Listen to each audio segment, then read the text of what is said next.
Welcome back to an episode of Miniature Truth. I am your only host on this show. Got a little bit we're going to go over today. Not really a little bit, quite a lot of it, but shit that I like to go over. And one of them is going to be the press conference, Oval Office conference that Donald Trump had this morning that finished maybe 10 minutes ago. And then we're going to watch a few other things that, typically what I like to show. Not a typical Monday, but, it is what it is. And I hate that fucking phrase with so much hate in my heart. But, before we get that, we're going to start off with a song. I got a few songs for you today. Because, it's just what I feel like doing this morning. It's Monday. Do what I want. So, we're going to start off with this first song. Go get your coffee. Go get your bagel. If you're Jewish, I'm not going to hold it against you. Actually, I will. But we'll enjoy a bagel with you. Other than that, why is it paused already?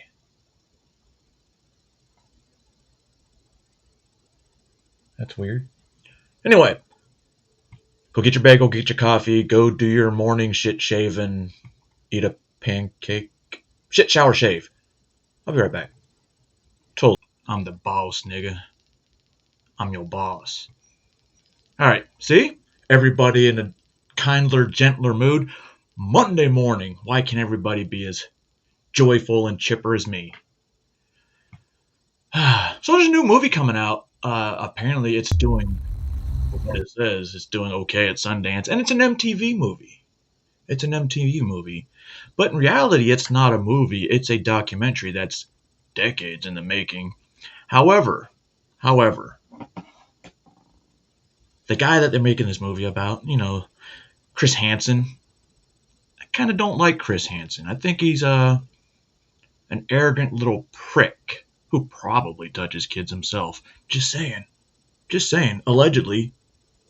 But here's his new movie, documentary, whatever you want to call it. It's called Predators. What a terrible name to call a movie, because a lot of people clicked on the trailer for Predators thinking it was going to be a new Predator movie. Well, it kind of is a Predator movie, just not the kind that you think it is. Now, is it? Hi. Hey. You sound so sweet. Are you nervous about talking to me? Yeah. So, we gotta be, really careful about doing this. Yeah. Yeah. What are you thinking? What do you think? I'm thinking I wish I was there with you right now. Really? Yeah. My precious little princess. I like it when you call me that. I like calling you that. I thought about you all day. Did you finish painting your toenails? Yep, they're all nice and pink. I am a very lucky guy. You think so?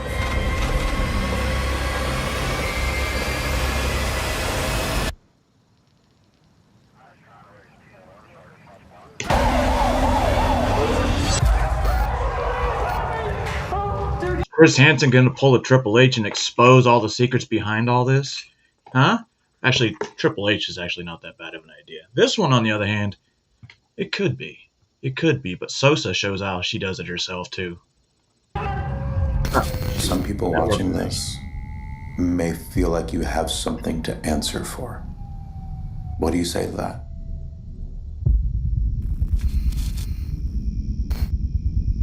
You're free to go. Thank you for clicking on our video. You see how people can get confused with a name like that? However, because of the topic, What is it going to block me for? Well, that's weird. Okay, YouTube. I'm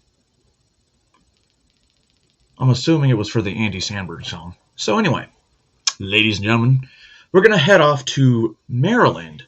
For those of you that don't know, on Friday, the Maryland man, Kilmar Obrego Garcia, was released from custody in Nashville and was sent back home to Maryland to await his trial. Well, Kilmar Obrego Garcia. I'm glad you went to your ICE meeting at the ICE office in Baltimore. I'm glad you did. You got some interesting news Friday when you were sent home saying, have fun. The news was, you know what, buddy? Get ready to go to Uganda. Get ready to go to Uganda. However, I don't know if it's in this story, it's probably not, but he has the option, if he takes a plea deal and pleads guilty to the charges against him, what they will do is they will still deport his ass, but they will deport him to Costa Rica. Now, if he doesn't take the plea deal, Kilmar Brego Garcia, you get to go to Uganda. And well, if you think they weren't going to come and get you, you were wrong.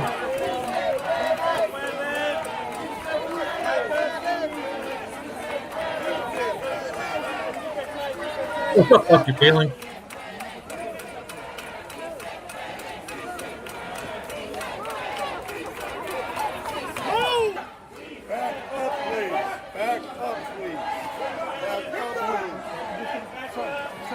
I hear if they don't back up, you're allowed to pepper spray them. Get back! Get back! I wish I could find my mouth.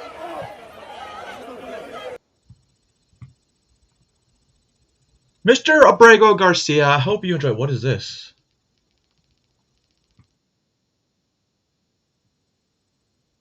That's literally what I was just showing. Fuck your feelings. Thank you. Thank you. That's the link for a larger portion of it. This was just a 38. Am I still? Hold on. I'm assuming it had to be the Andy Samberg.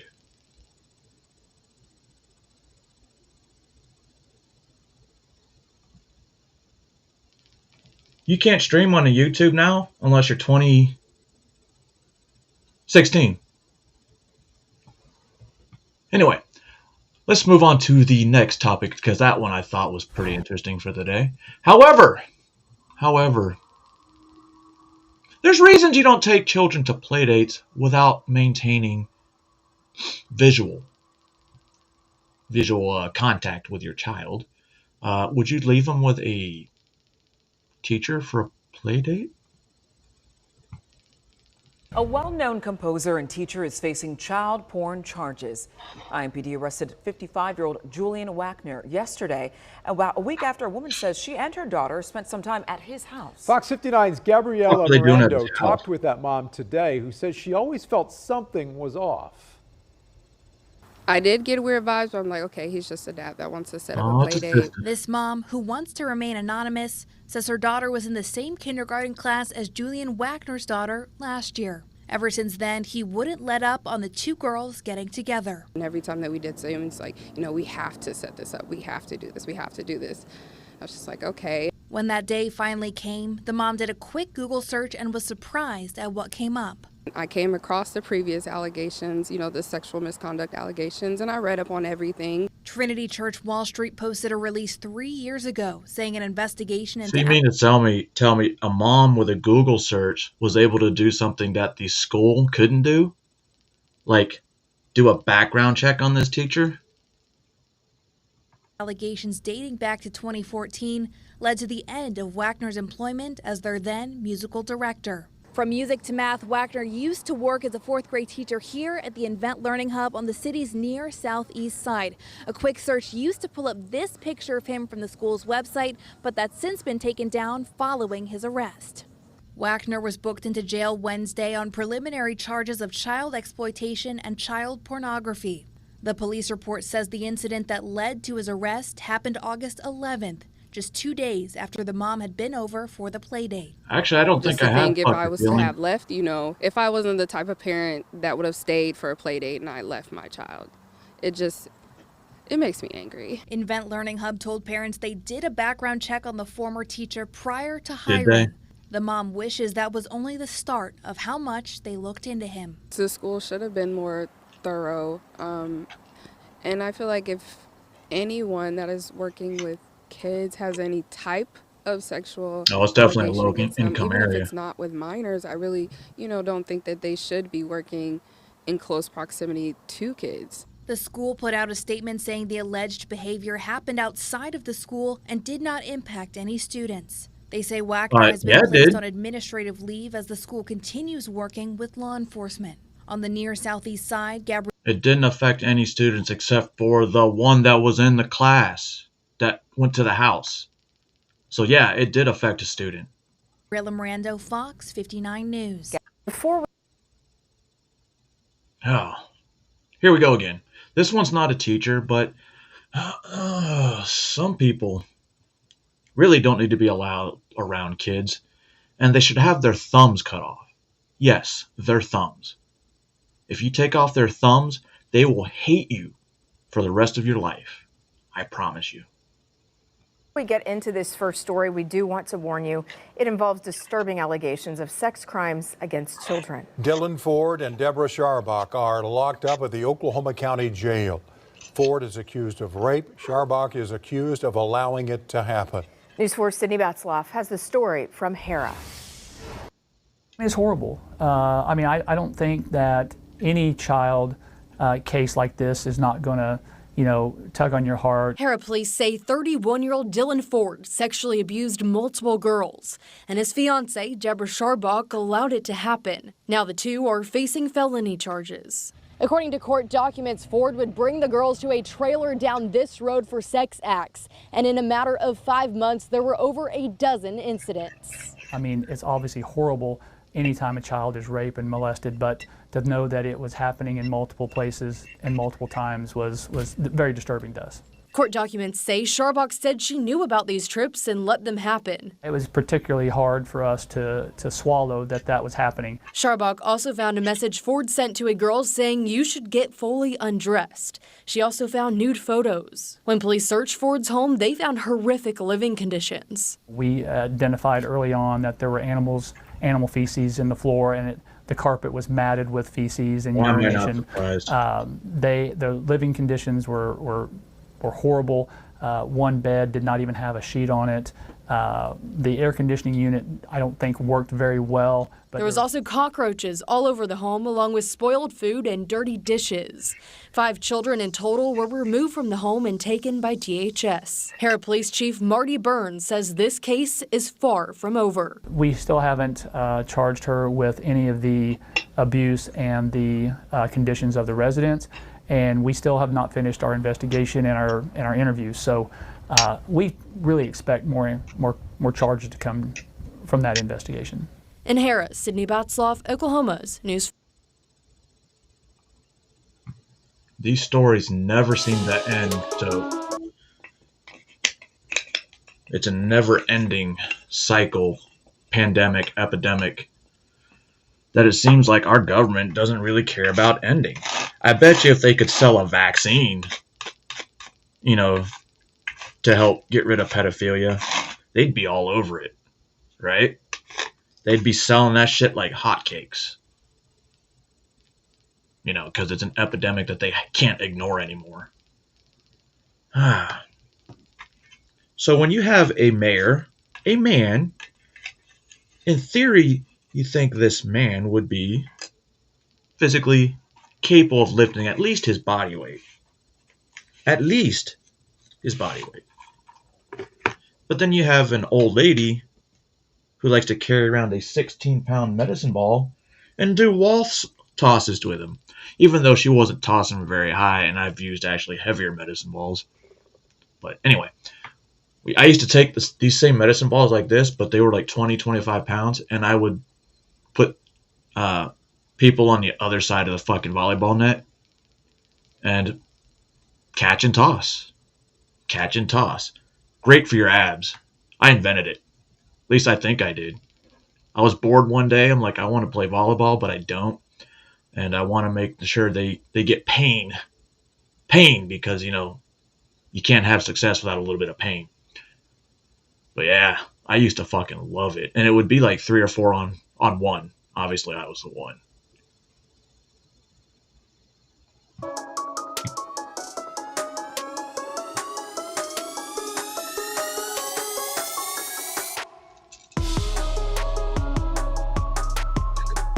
Yeah, imagine those big-ass medicine balls, not the smaller ones.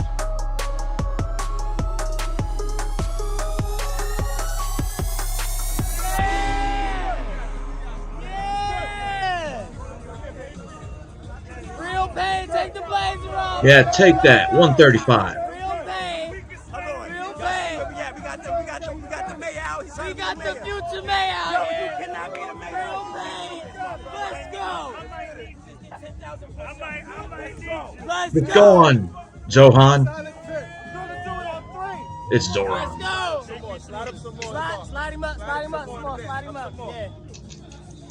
Easy money. Easy money. We're gonna lift on three. Okay. 1, 2, 3. Let's go. Yeah. Let's go. Hey. Up. Let's go. Hey, baby. Yeah, let's go.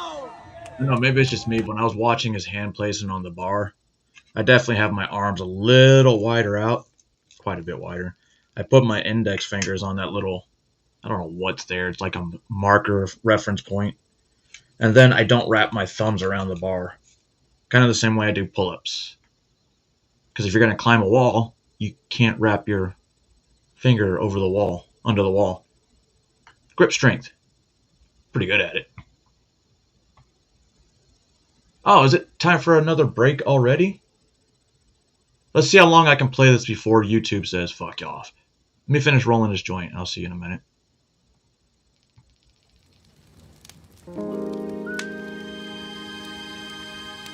Hey girl, I got something real important to give you. So just sit down and listen. Girl, you know we've been together such a long, long time. And now I'm ready to lay it on the line. Wow, you know it's Christmas and my heart is open wide. Open wide. Gonna give you something so you know what's on my mind. What's on my mind? A gift real special, so take off the top. Take a look inside. It's my dick in a box. It's in a box. Not gonna get you a diamond ring. That sort of gift don't mean anything. Not gonna get you a fancy car. Girl, you gotta know you're my shining star. Not gonna get you a house in the hills. A girl like you needs something real. Wanna get you something from the heart. Something special, girl. It's my dick in a box. My dick in a box, babe. It's my dick in a box. Ooh, my dick in a box, girl. See, I'm wise enough to know when a gift needs giving. And I got just the one. Something to show you that you are second to none. To all the fellas out there with ladies to impress, it's easy to do, just follow these steps. 1. Cut a hole in a box. 2. Put your junk in that box. 3. Make her open the box. And that's the way you do it. It's my dick in a box. Holy shit, hey, how are you, My dick in a Harper? box, babe. It's my dick in a box. Long time no see, man. Ooh, my dick in a box, girl. Christmas. Dick in a box. Hanukkah. Dick in a box. Kwanzaa. A dick in a box. Every single holiday, a dick in a box. Over at your parents' house, a dick in a box. Midday at the grocery store, a dick in a box. Backstage at the CMA's, a dick I realize it's probably, not 11 o'clock in the morning type shit, but I don't care. I don't care. Because it's noon somewhere. Oh, thanks, Harper. Thank you. So now we're going to continue on. We're going to continue on with Washington, D.C. Now, this is Anton, and he's going to talk, a little bit about what's going on in D.C. and how the residents there seem to be fucking stupid and don't mind crime taking over their cities. And what's pretty shitty, or good, it's coming to Chicago and Baltimore next. So get ready, Brandon Johnson. They can take over our city. They call this a fashion takeover, but whose streets do these look like, Chuck? Whose streets do they look like? They look like that because the streets are clean right now. The police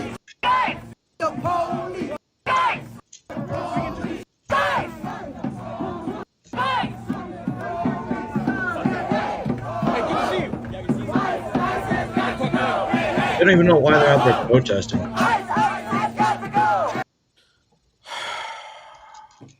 They're in D.C. So you guys are actually protesting for crime. You have people that are born here in America, that are protesting against safer streets and are protesting for illegal migrants into this country, taking advantage of opportunities that otherwise would be for other people. You have people protesting for, because I want y'all to understand exactly what we're looking at, right? We're not looking at peaceful protests, number one. Whenever you see footage or whenever the United States of America actually does something good, we get crime down to zero.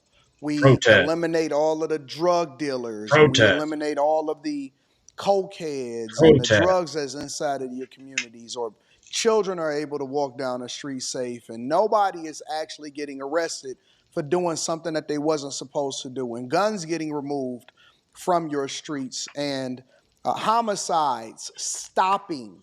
And I didn't even realize it until I actually started digging into the statistics, and one of the most crime-ridden areas right outside of the White House. Yeah. When people visit Washington, D.C., they don't see rose gardens and fun and joy and stuff like that. Prior to Trump stopping all of the crime that's inside of D.C., you actually seen homelessness and tent camps and people that were actually robbing, stealing, and killing. And the stores now don't have to worry about getting knocked over and robbed, and graffiti is being cleaned up. So you're telling me that they are basically protesting for anarchy, for drug dealers. I know that they love to see the white apologists and black people come, as far as the criminals and the serial killers and the drug pushers. I know they love to see y'all coming, because honest to God, it's almost like y'all are on the wrong side of every single issue that takes place in popular culture, and you utilize your time for the most worst thing that can happen to the neighborhoods and the community. Good God. Aren't y'all tired? Aren't y'all tired of losing? Because that's the biggest thing. It's not as though the Trump administration has ever bent to the will of liberals or people with signs, beating on drums, running through the streets, getting themselves arrested in records. It's not like he's going to stop arresting people that came over into this country illegally. It's not like we're going to not win when it comes to making sure that we eliminate diversity, equity, and inclusion, and we need to make sure that men stay out of women's bathrooms and sports. It's not like, vice versa. We're going to allow for you guys to topple the statues that tell the history of what happened in the United States of America. Not ignore it, but tell the history of what happened in the United States of America. But apparently we're supposed to, because if you look at this, you don't see black men out here, right? You don't see strong, masculine people out here doing this.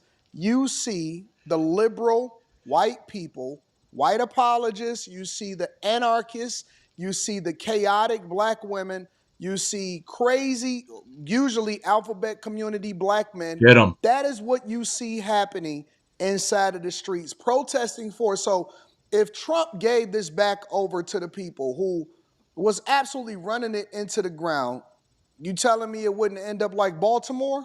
We'll find out in 2 weeks. Baltimore, he said, is next, thank God. Oakland, and Trump even acknowledged it. He even said it. He knows what's happening in the streets. He was paying attention to the black women that were wearing Trump hats that were protesting on the behalf of the people. He knows what's happening in the streets of Chicago. He was paying attention to Shang Tsung over there in Oakland, running the city into the ground, and how these cities have been ran into the ground for decades on decades. And we finally have a level of peace where you can go outside and not get robbed or catch a stray bullet or be panhandled by. And our homeless people are actually getting the help that they need. And you guys want to protest that? So President Trump has not even had control over Washington, D.C. for 30 days. And I have on my For You page video after video showing DC, specifically Union Station, and how clean and safe it is. People don't understand how big of a deal it is, specifically for Union Station, because there is a bridge, whether it's the bypass, it's either 95, 395, or 495, where the homeless, as well as people who are abusing drugs, as well as the drug dealers, they just squat. Set up camp, baby. It's clean. It's all gone. Where'd they put them? This was also an underpass bridge where people would... He cleaned up the homelessness in D.C. and encampments. Where'd they go? Throw their wastes. So you would drive on the main road, and to the left and right of you is nothing but trash. It's all clean. People don't understand how big of a deal this is, because the Capitol is right there within like a 6 or 7 minute walk. And then also local residents, they did not like walking there, whether in the daytime or the evening. Some people would take taxis just to avoid any type of encounters. I believe it. And people have been talking about cleaning this up for a decade. And you mean to tell me President Trump hasn't even had control for 30 days? So what we're basically experiencing here, ladies and gentlemen, is the people would rather there be chaos, drugs, and the worst in the community versus Trump being the one to clean it up. We've had Democrat after Democrat. Although I'm not a big fan of these other cities, unless it's like an actual riot. DC is a different story. It's a federal capital. That's like Barcelona, not Barcelona. Maybe it is Barcelona. Or is it Madrid? Vatican City. They have their own private army. I forgot where I was going with this, but it's a capital. We should have our capital more protected. Not saying that the rest of the country doesn't need to be protected, but our capital has the free leader of the free world. President, Democrat after Democrat mayor, Democrat after Democrat governor, Democrat after Democrat after Democrat after Democrat, promises made, promises unkept prior to Trump getting in office. And then he deploys the resources to be able to get this stuff cleaned up in literally days. And you guys are sitting here complaining about it. So you don't necessarily want what's best in your community. You just don't want Trump to do it. You don't want Trump to get the credit. You don't want him to get the accolades. He don't make any more money from it. He doesn't benefit any as a result of it. But he knows that, and he loves this country as much as you're supposed to love this country because you live here. You are a citizen of the United States of America. And so what we have basically is rebellion. It's the same thing that's happening inside of our households. It's the same thing that's happening inside of family court. It's the same thing that's happening culturally. It's the same agendas that's being pushed. Anything that is wrong, anything that is against God, anything that'll ruin your community, anything that sows seeds of chaos, you're telling me that people basically are advocating for this, and it's not better. Your Congress people, they are over there. House of Representatives, they out there. People are out there taking care of business and supposed to be advocating for the best of the community and the best thing, because it's not like they're pumping drugs into the community. They're removing it from the communities.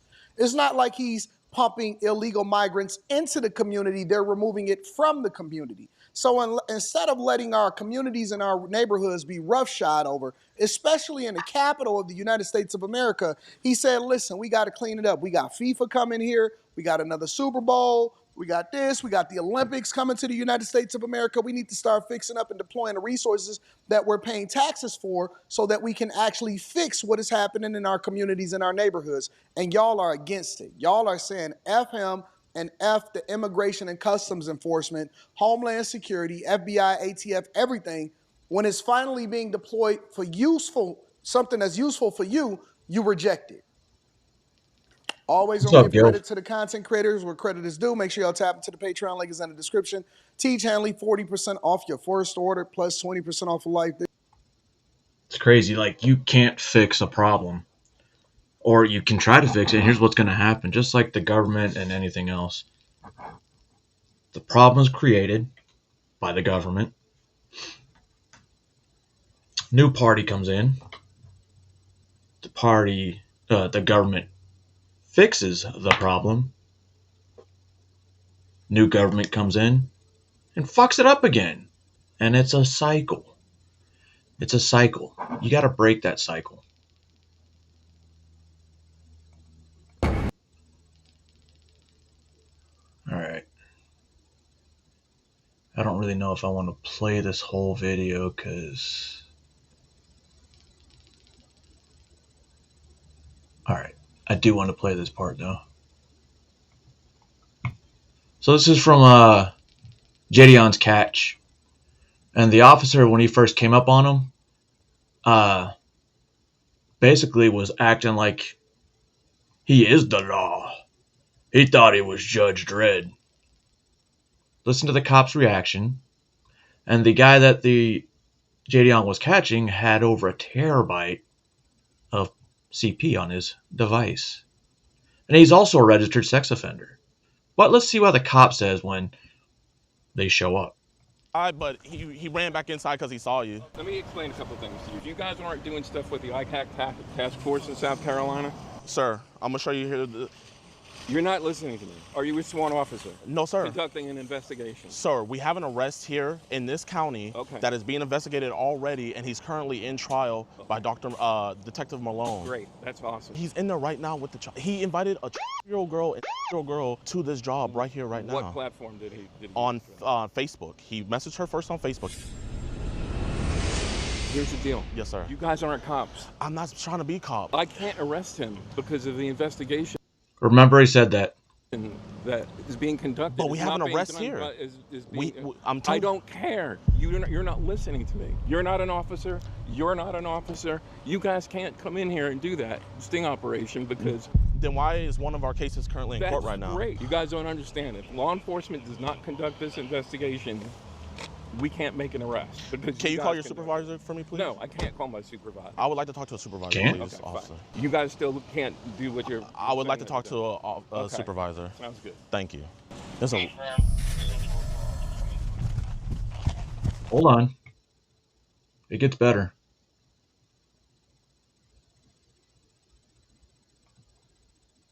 Skip to when the supervisor shows up. Yeah. Why do I not believe this shit? Tristan, are you going to delete that child off your phone? Yes. Are you going to ever invite a 12-year-old girl to your job again? No. Are you ever going to send pics to a 12-year-old girl again? No, it was all a mistake. Okay, can you tell that officer this will never happen again? Ain't nothing gonna happen. I've already destroyed everything. Ain't nothing happening. Did you hear that? And about I've already destroyed everything. Officer, this will never happen again. Ain't nothing gonna happen. I've already destroyed everything. Ain't nothing happening anymore. And about how much child in there you think? I don't even. It was a lot? I don't count. You don't count? You're not in trouble.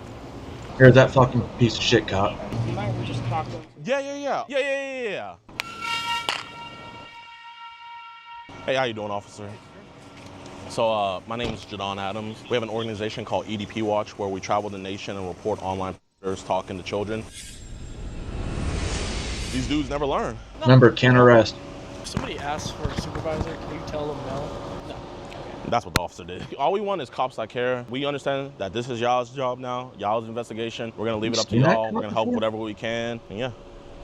And another person catch? Oh, look. Look at that.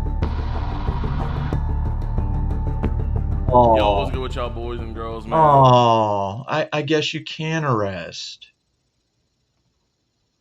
I guess you can arrest. And that dude? He's not going anywhere anytime soon. Let me show you. So, on that catch alone, he got... My gosh. Blazing's gonna show you guys right here. Y'all, they hit him with 40 counts of that. Yeah, like, bro is beyond cooked. And this is the same... 40 counts. Nuts.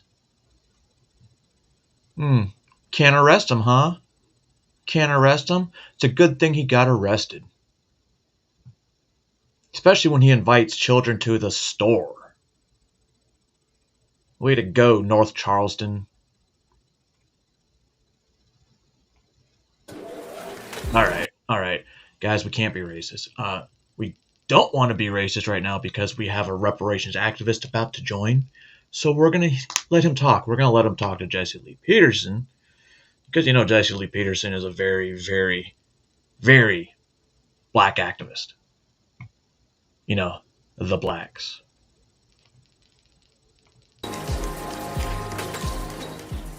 So you believe that white supremacists exist. I want to know exactly what do you want from white people? Well, I want for them to stop practicing white. All right, here's the thing.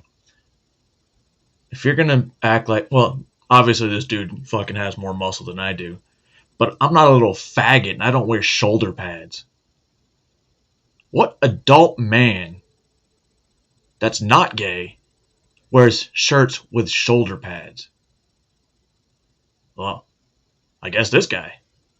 White supremacy and replace the system of white supremacy with justice. I want them to redistribute the maldistributed resources that come with systematic white supremacy. I want them to. Never mind. You want reparations? Does that mean reparations? You can call it whatever. I don't. But is that what you're saying? It just looked like a shoulder pad. Redistributed resources that were maldistributed because blacks had their resources maldistributed. We were denied things, and it was codified by the government. Do you agree with that? Meaning reparations, right? Well, we were denied things that were codified by the government. The Codified. government Like what, for sanctioned example? with jobs, housing, health, all types of not reparations, but all types of resources that were given to the dominant society. The dominant society has, meaning white supremacists, they've been giving reparations for the last 200 or 300 years. Amazing. So, right. And so you want reparations for white people exactly. You want them to stop being white supremacists. Reparations from white people or the resources that were generated from free African labor. If it wasn't for free African labor,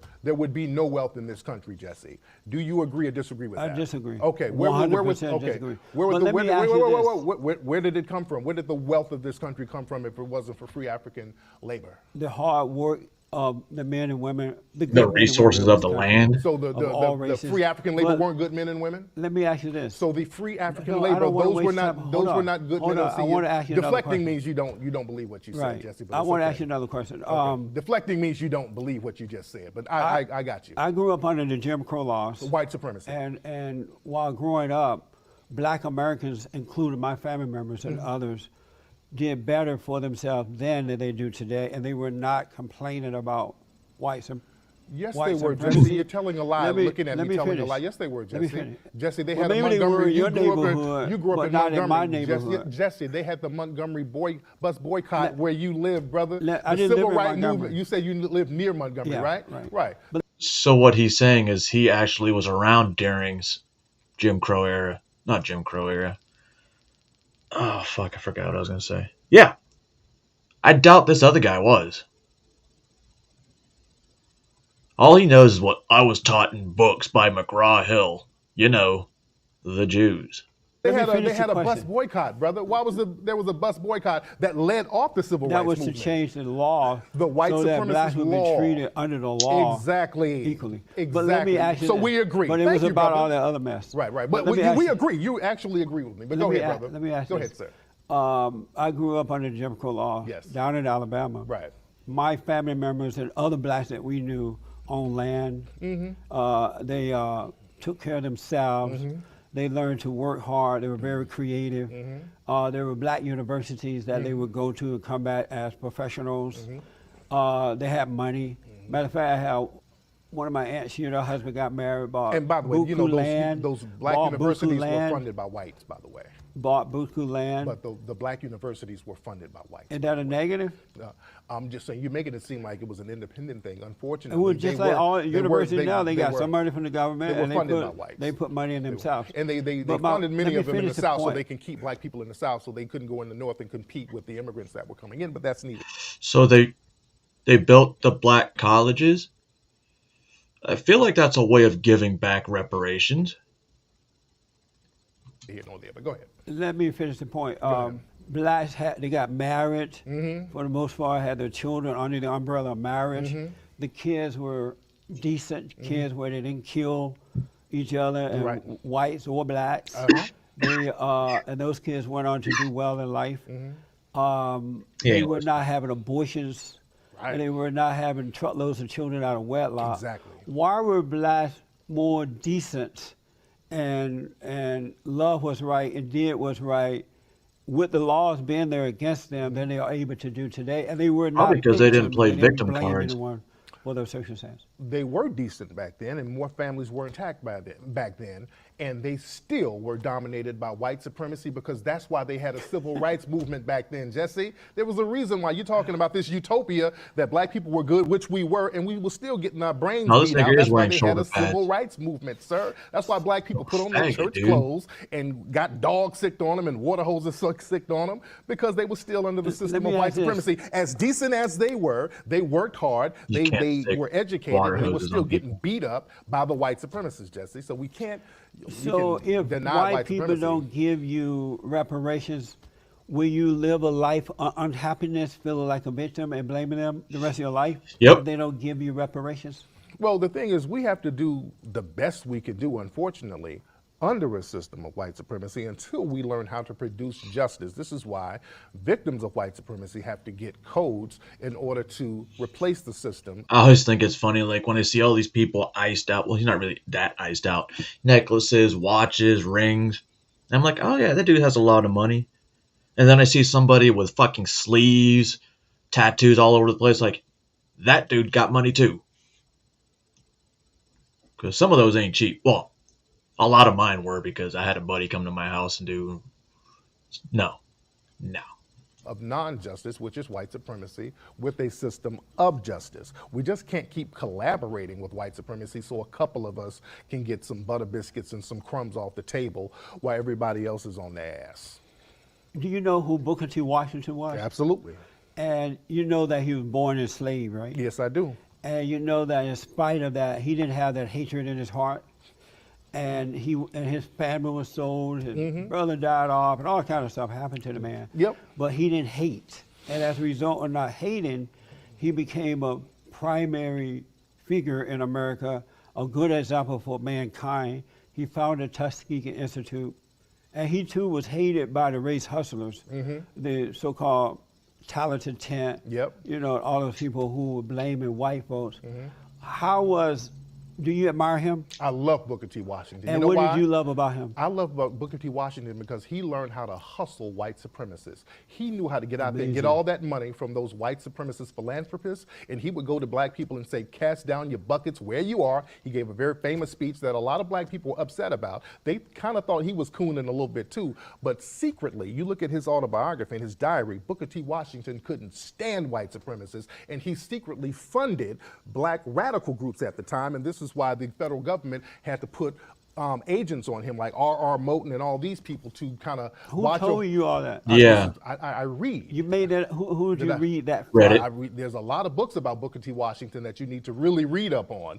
There's a lot of, he couldn't stand white supremacy. Give him one. And he got that money and he. That's not true about him. Oh, that is Booker true. T. Washington was not into the white supremacy thing. Oh, yes, and he was. Booker He knew what the game was. Booker He T. talked about the black race hustlers back then. It's documented as fact. they are he today. Was conning. He was hustling. W.D. Du Bois and all those guys hated Booker T. because he wasn't hated the white man. Was hustling, and no, I love that. That's See, not true. Booker T. Washington, yes, he did. It's unfortunate. Just like you're hustling the white supremacists too. And that's why I like you. That's why I'm here. Usually people who are classified as coons, I don't mess with them, but I like you because I know you know how to hustle these white supremacists by regurgitating their talking points, and they pay you and they give you stuff. And I tip my hat to that. Do you believe in good and evil? Of course. You believe there's good and there's evil? Of course. And what do you and believe? You're good the way you hustle what these white supremacists. What do you believe about good and evil? That's a very empty question. I don't even know what that means. Okay. What do I believe about good and evil? Let me ask you this. What do I believe about good and evil? What does that mean? You said that you are a minister, right? Yes. But oh, God. Do you represent God? Jesse, you're just asking me random questions with no context. To do a minister, it makes fucking total sense. He, in fact, is a con man. Do you represent God? Do I represent God? Yeah. Of course. Wow. You represent God. Yes. And so do you represent good or evil? I represent good. And so why do you act as though you don't know what Why good did he, is? his first response when he asked, do you represent God, is, do I represent God? Yeah, dude, that's what he asked. should have been a yes or a no, not a let me rephrase this question like you asked me something that's retarded. Represent good. But you asking me what's the difference between good and evil, and that's kind of obvious. So what's the difference? Good means you practice justice. Evil means you practice non-justice. That's all it You means. mean injustice? And justice means you guarantee that nobody's mistreated, and you guarantee those who need the most constructive help get the most constructive help. That's the basic definition of Really? So that's justice? So you think a rapist should be treated well? Is that what you're saying? That's what I think you're saying. They should be treated equally because they're a rapist. justice and the basic definition of good. Are you? Do you love all white people? Just not the white supremacists. I love white people, but not white supremacists. I do not like. Oh, so you're not a follower of God? Not the white supremacists. Do you love all black people? No, I don't like too many black people who collaborate with white supremacists. So you don't like the but you're there with him. The sellouts. Like you like the coons? People could, and you asked me this before. You said because Jesus loved the coons, and do you love the coons? You're like one of the only coons I like. Why you like me? I like you because I know you're hustling. If I was hustling, would you like me? If you weren't hustling, like Sheriff Clark, I don't like him because he's a real coon. He's not like you. I think when Sheriff Clark looks in the mirror, he calls the police on himself because there's a Negro in the house. I saw that. We're going to go over that in a minute. You get money. You dress like a player. I love you, brother. I have to tell you, you're so wrong about Sheriff Clark. I know him. I don't even deserve to dust his shoes off. He's such a good man. But let me ask you this. We had a coon train. Oh, I'm going to ask you about the coon train. Am I going to win this year? I brought you an honorary Coon Train Award. Oh, cool. Yes. I brought you an honorary Coon Train Award. And why do I get the honorary? Because you lost to Sheriff Clark last time. Can you hold I sure did. I was disappointed. Yes. Got to get my belt. So am I going to win it for this year? Yes, hold on. I don't know because the audience has to judge it. Hold on. Can we do an award for since Coon Award, can we do a Wigger Award or a Kike Award or what are you guys talking about? Conversation in Greek, Latin, or Aramaic. Which one y'all want to do? I want to talk to you guys with the doctrine. Oh, where's my mouth? Hold on, guys. Y'all want to deal in the black Hebrew is your posters. And you know what? Who is it? You're going to win somewhere. All things. Hey guys, I want to watch a street interview, and the street interview is with a certain type of Israeli and Christians. Normally I don't want to watch this, but I think it's kind of funny. Christ is Yahweh. Which he had made, from all his works, which he had made. And God blessed the seventh day and sanctified it. So God blessed the seventh day and sanctified it. Hey, can I ask you guys a question? All things must be done in decency and in order, and I'm not entertaining you right now. You don't want to discuss with me? No, I'm not dealing with your malicious intent. What's my intent? No, you like the third group that came up here with your cameras. I don't know. Yeah, I like to have interfaith dialogue. So defend your position, though. I got you. 1 Peter 3 says to give a defense for the hope that you have. Why are you guys scared to discuss? Let's talk scripture. I want to talk scripture. Let's talk scripture. Don't be stiff-necked fools and be scared now. We come and discuss scripture. Yeah. You don't know my intent, though. You guys want to come here with your signs and your posters. And you know what? Who is it? You're going to win somewhere else. Which God do you guys believe in? Do you guys? Hey, look, they're scared. They're scared. They're coming here to spread their hate. Hey, get the camera on everybody. They're here to spread their hate, but they're scared to discuss the scriptures. Because God in it, he had rested from all his work. The black Hebrew Israelites are scared to discuss. Which God created and made. I got y'all. They're scared. So, do you guys believe in the Trinity? Hold on a second. You guys believe in the Father, Son, and the Holy Spirit. You guys believe in the Father? My question is, can we have this conversation in Greek, Latin, or Aramaic? Which one y'all want to do? I want to talk to you guys. Now he knows he's about to get cooked, so he's trying to make it like, oh, we're gonna say that. Let's speak this in a different language, like Greek, Aramaic, and whatever the fuck he says. I guarantee you, he can't speak any of those languages.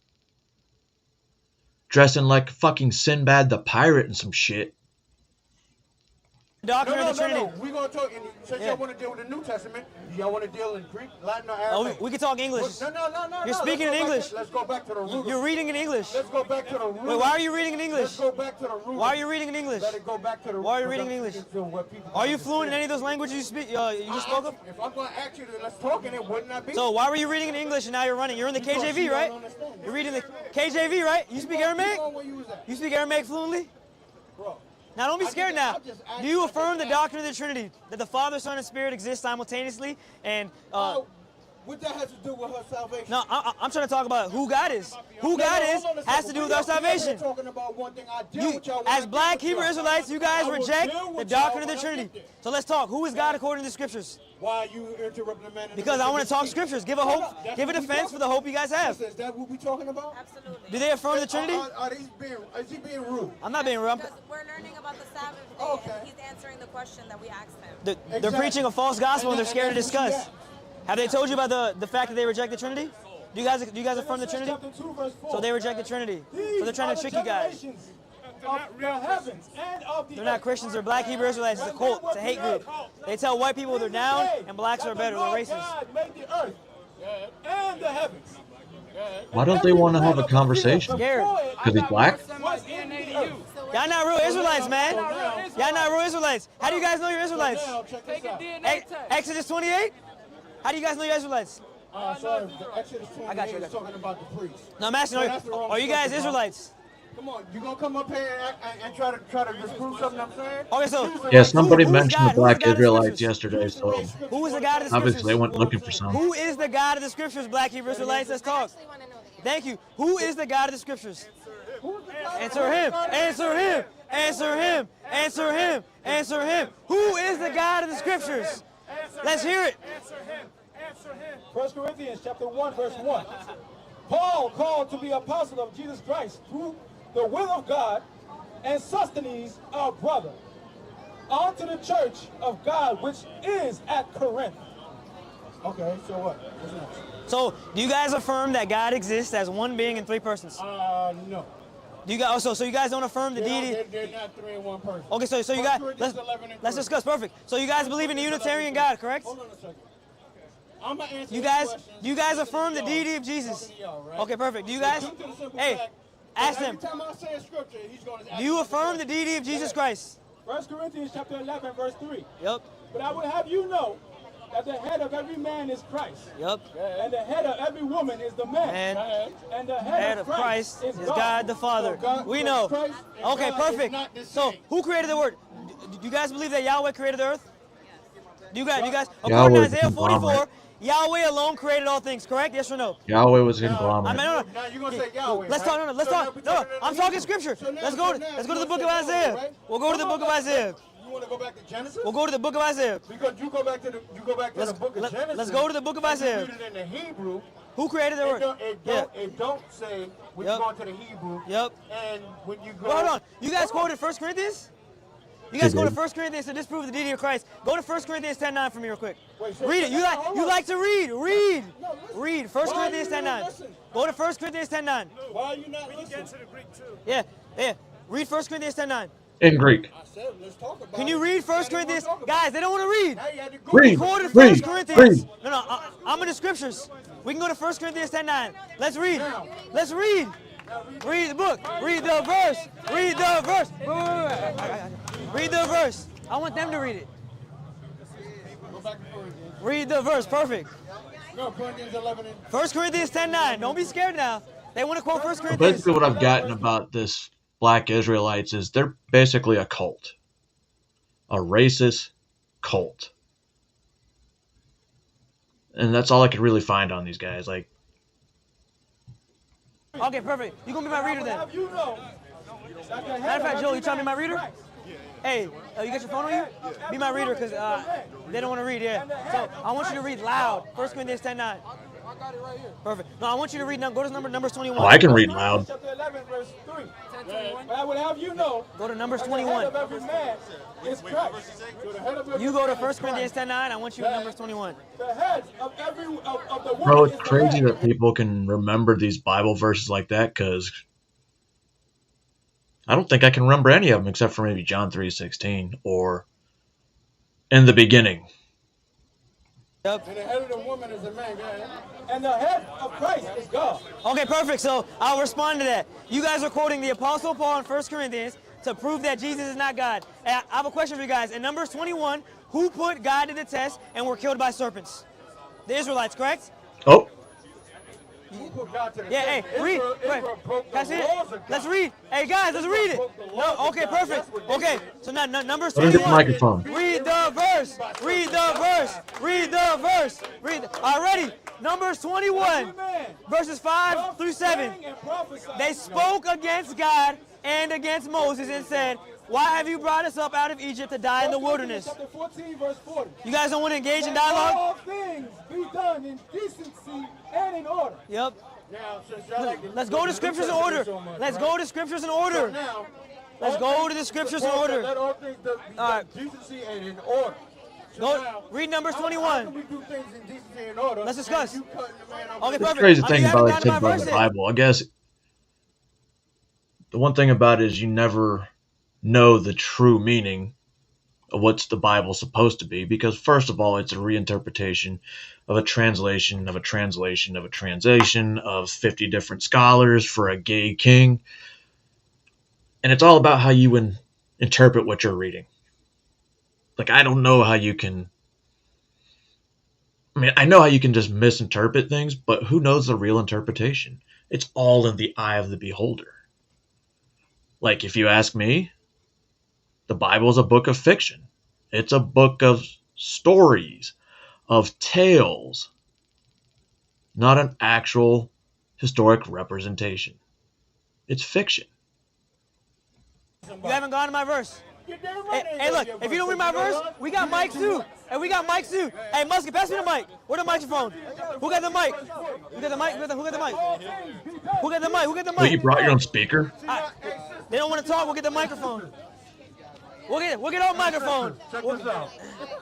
This shows you Mine's louder. how they don't have no decorum. You don't want to. Hey, look. Before I get on the mic, we can discuss scripture for scripture. I won't get on the mic. You guys pick. All right. They scared. Hey, guys. We're gonna see who's right. Let things be done. One second. Oh, your phone. So you're not even being in order. You guys don't want to talk. You're trying to speak over me with the mic. Perfect. Read First Corinthians. Why wouldn't they want to debate somebody 1 Corinthians 10:9. if they know what they're talking about? Can we discuss? If you want to talk about your Can we discuss First Corinthians? Perfect. turn around and go across. Nah, give it a If fan. you want people to believe what you're saying, and you honestly believe what you're saying, why don't you debate it? Why debate it? Why not debate it? If you're so confident in what you know and what you read, why not debate it? For the hope you have. Refute my doctrine. 1 Corinthians 10:9. Read it. They don't want to read it. Let All all right. things be done decently and in order. The Lord said, let all things done be. Read 1 Peter 3:15. Give a defense for the hope you have. How do you walk up to somebody's platform and just trying to overtalk them? Because you're preaching hate. You're preaching hate and a false gospel and a false God. If you want to discuss, all right, bet. I got the mic too then. Test. Now. Hey, guys. Let all things be done in decency and order. How do you come up to somebody? To all the white people here, they are racist. You guys can be safe too. Salvation is for all people, all races, all tribes, nations, and tongues. So let's talk about it, everybody. If Jesus Christ died for all people, say amen. If Jesus Christ died for white, What black, you're saying is the Bible, in a nutshell, is John 3:16. Is that what you're saying? Hispanics, and Asians, say amen. So now let's talk about 1 Corinthians 10:9. Now we're about to read 1 Corinthians 10:9. I got a mic too now. Jesus Christ is Lord. Chapter 11, verse 16. Perfect. For if the fruit be holy, the lump is also holy. You don't have fruits. You guys are speaking falsehood. Revelation 1:17 through 18. Jesus says, I am the first and the last. He says, I was dead, but I'm alive forevermore. It be what? Who's the first? Root be holy. Yeah. So are the branches. Perfect. So, and if some of the branches scared. Off, tell them to read Revelation 1 for me. Being a wild olive tree was grafted in among them. Yep. and with You're shuffling. partakers. Can we go to 1 Corinthians 10:9? Hey guys, they don't want to read the verse. Read the verse. Read the verse. Read the verse. Read the verse. Read the verse. Read the verse. You're not supposed to boast against the virgins. So 1 Corinthians 10:9 says we must not put Christ to the test as some did and were destroyed by serpents. When did the Israelites put Christ to the test and were destroyed by serpents? Go to Numbers 21:5-7. Read it. Don't be scared to put the Bible away now. Don't be stiff-necked fools. You guys are not true Israelites. Here we go. Read it. Read the Bible. Here we go. Read the Skip again. Bible. If you reject Christ, no, you stop. Read the Bible. Read the Bible. 1 Corinthians, open the Bible. 1 Corinthians 10:9. Read 1 Corinthians 10:9. You can bully them. You're not going to bully me. You're not going to bully me. I'm preaching the truth. Read 1 Corinthians 10:9. Read 1 Corinthians 10:9. Read the verse. They don't want to read the verse, guys. I'll read it. Hey, matter of fact, read it for me. Read 1 Corinthians 10:9 for me real quick. Read it. 1 Corinthians 10:9. We must not put Loud. Christ to the rest, to the test. 3:14. As some Hey, give me numbers. I got you. We must not put Christ to the test, as some of them did, and were destroyed by serpents. When did the Israelites go there right now? Go there right now. Read the verse. Read the verse. Read the verse. Read the verse. Read the verse. Read the verse. Read the verse. Yo, it's like the fucking retarded LeBron James. Look, We got mics too. We got mics too. Hey, Are you guys listening now? read 1 Corinthians 10:9. Read the verse I requested, and we can exegete it. Read it. Here. Can you read first? You know, when I see this, I'm like, God damn, I really hate Jews. And then you look and they're black Israelites, and you're like, oh shit, there's something worse than Jews. Bible, yes or no? I'm reading the Bible. You gonna respect the Bible, yes or Read no? it. Read my verse. Stop talking. Read it then. 1 Corinthians 10:9. If you don't read it, I'm cutting you off. St. John. That's not the verse. They're scared again. 1 Corinthians 10:9.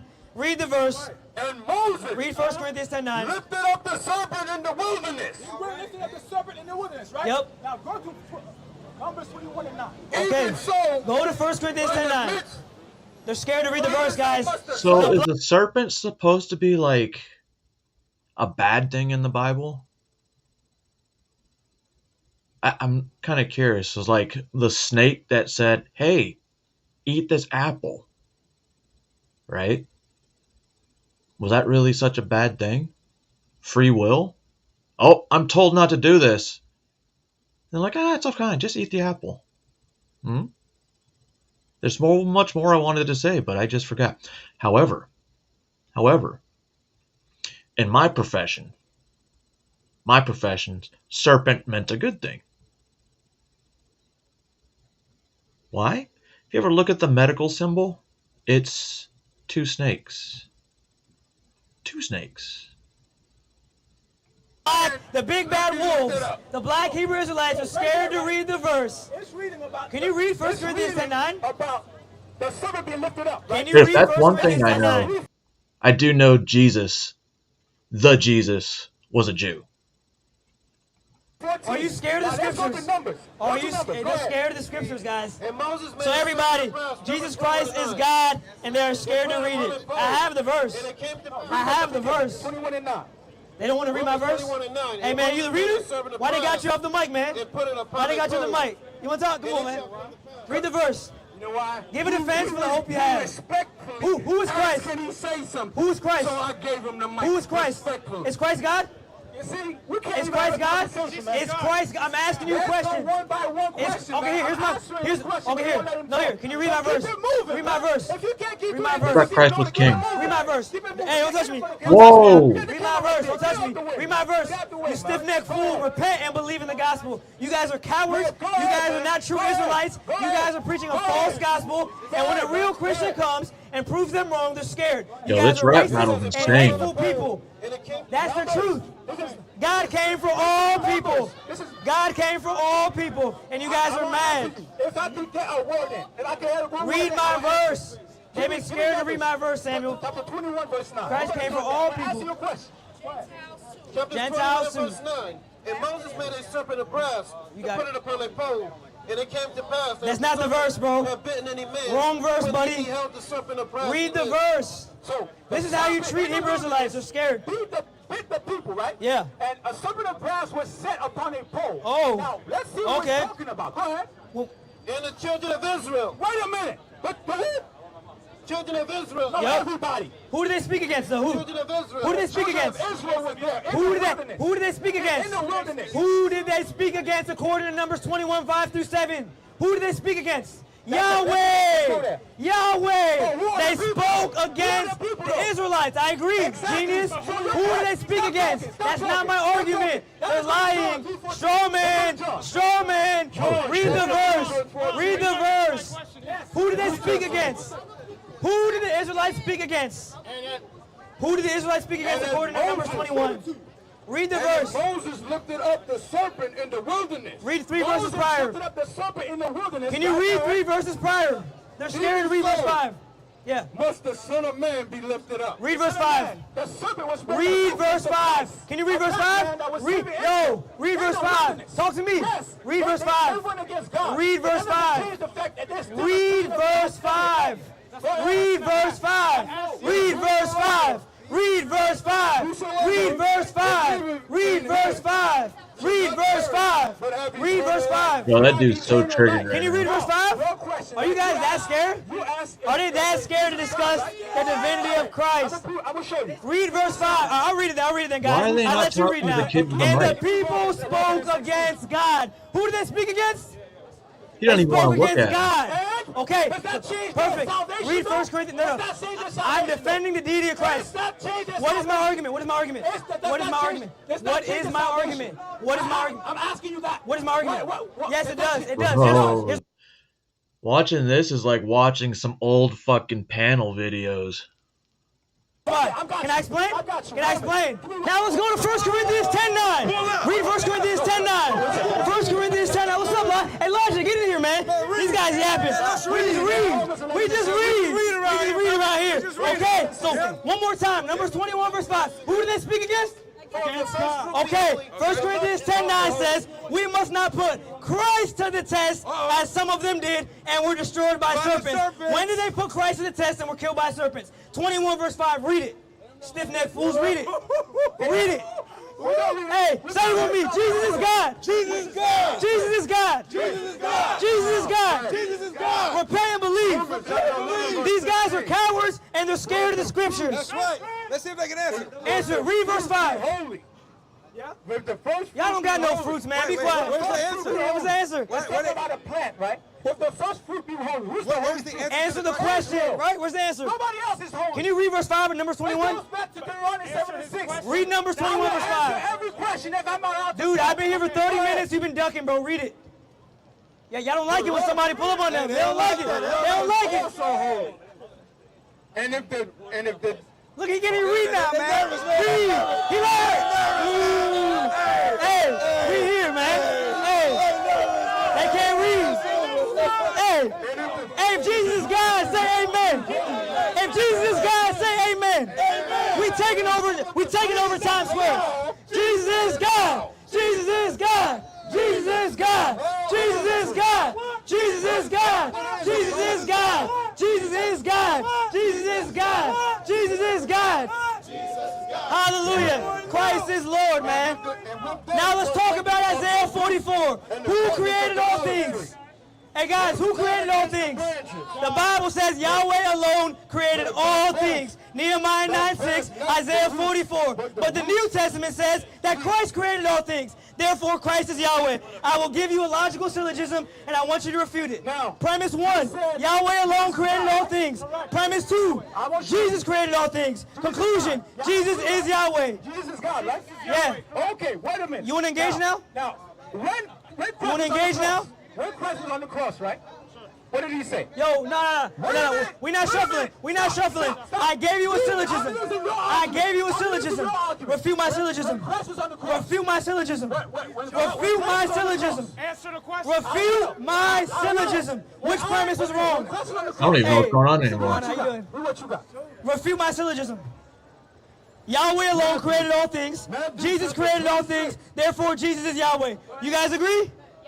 So Jesus is Yahweh? Well, Christ is king. Amen. These guys are cooked, man. You guys need to repent and believe. You guys can't even read anymore because the Spirit is muzzling you. So repent and believe in the gospel of your hatred and racism. In Jesus' name, white people, you all can be saved. All people can be saved. God does not show favoritism, but accepts the one that believes in him. Hallelujah. We taking over the street, man. It's ours now, man. Hallelujah. Christ is Lord. Every knee will bow. Every tongue will confess, man. We out of here. We're going to prove it. He says Jesus is God. We're going to the other spot. We done. Hey. It's amazing when you're preaching hate. I guess you can't remember what you're supposed to say. And his only real... They had no real arguments. No real arguments. Granted, I don't understand a lot of the arguments because they're throwing Bible verses back and forth. And like I said, that's just poetry.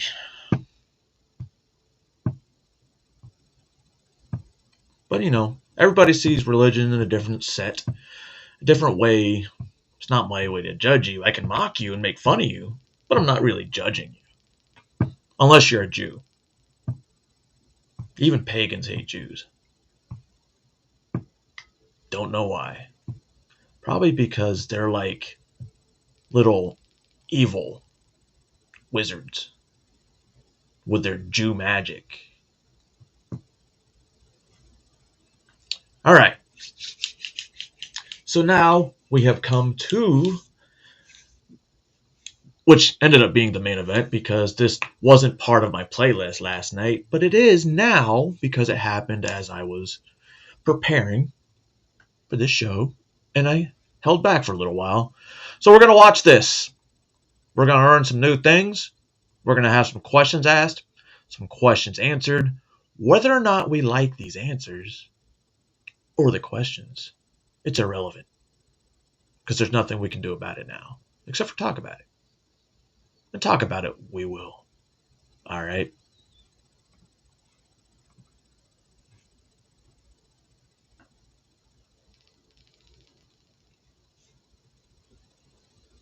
Oh.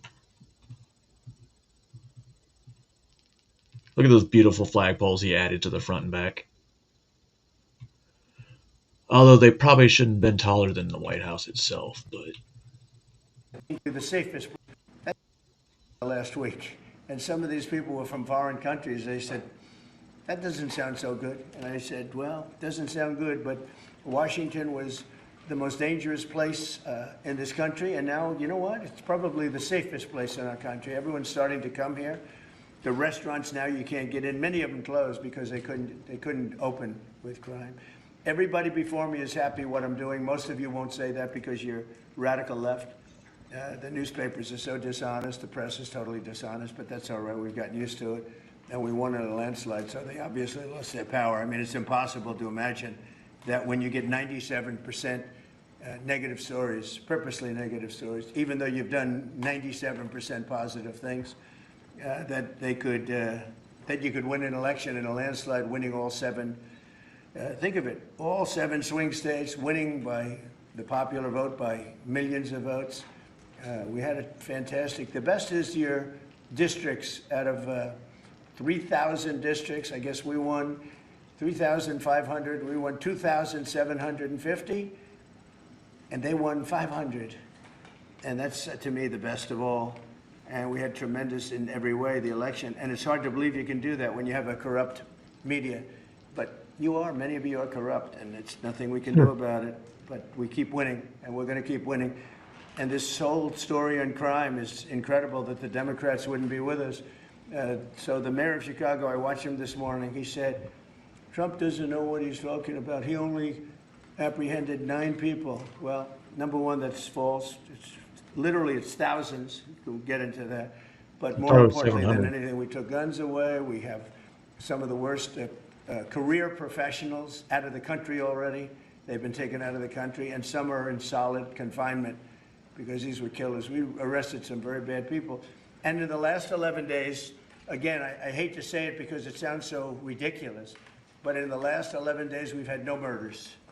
And that's the first time that's taken place in years, actually years. We always have a murder a week. They call it a murder a week. You come here from Iowa, you come here from Indiana, you come here from Idaho, because you're so proud of your country, you love your country, and then you get murdered. Your son gets murdered, your daughter gets murdered, you get murdered. See the media, you get murdered. Many of you have been mugged in Washington, you just don't want to talk about it.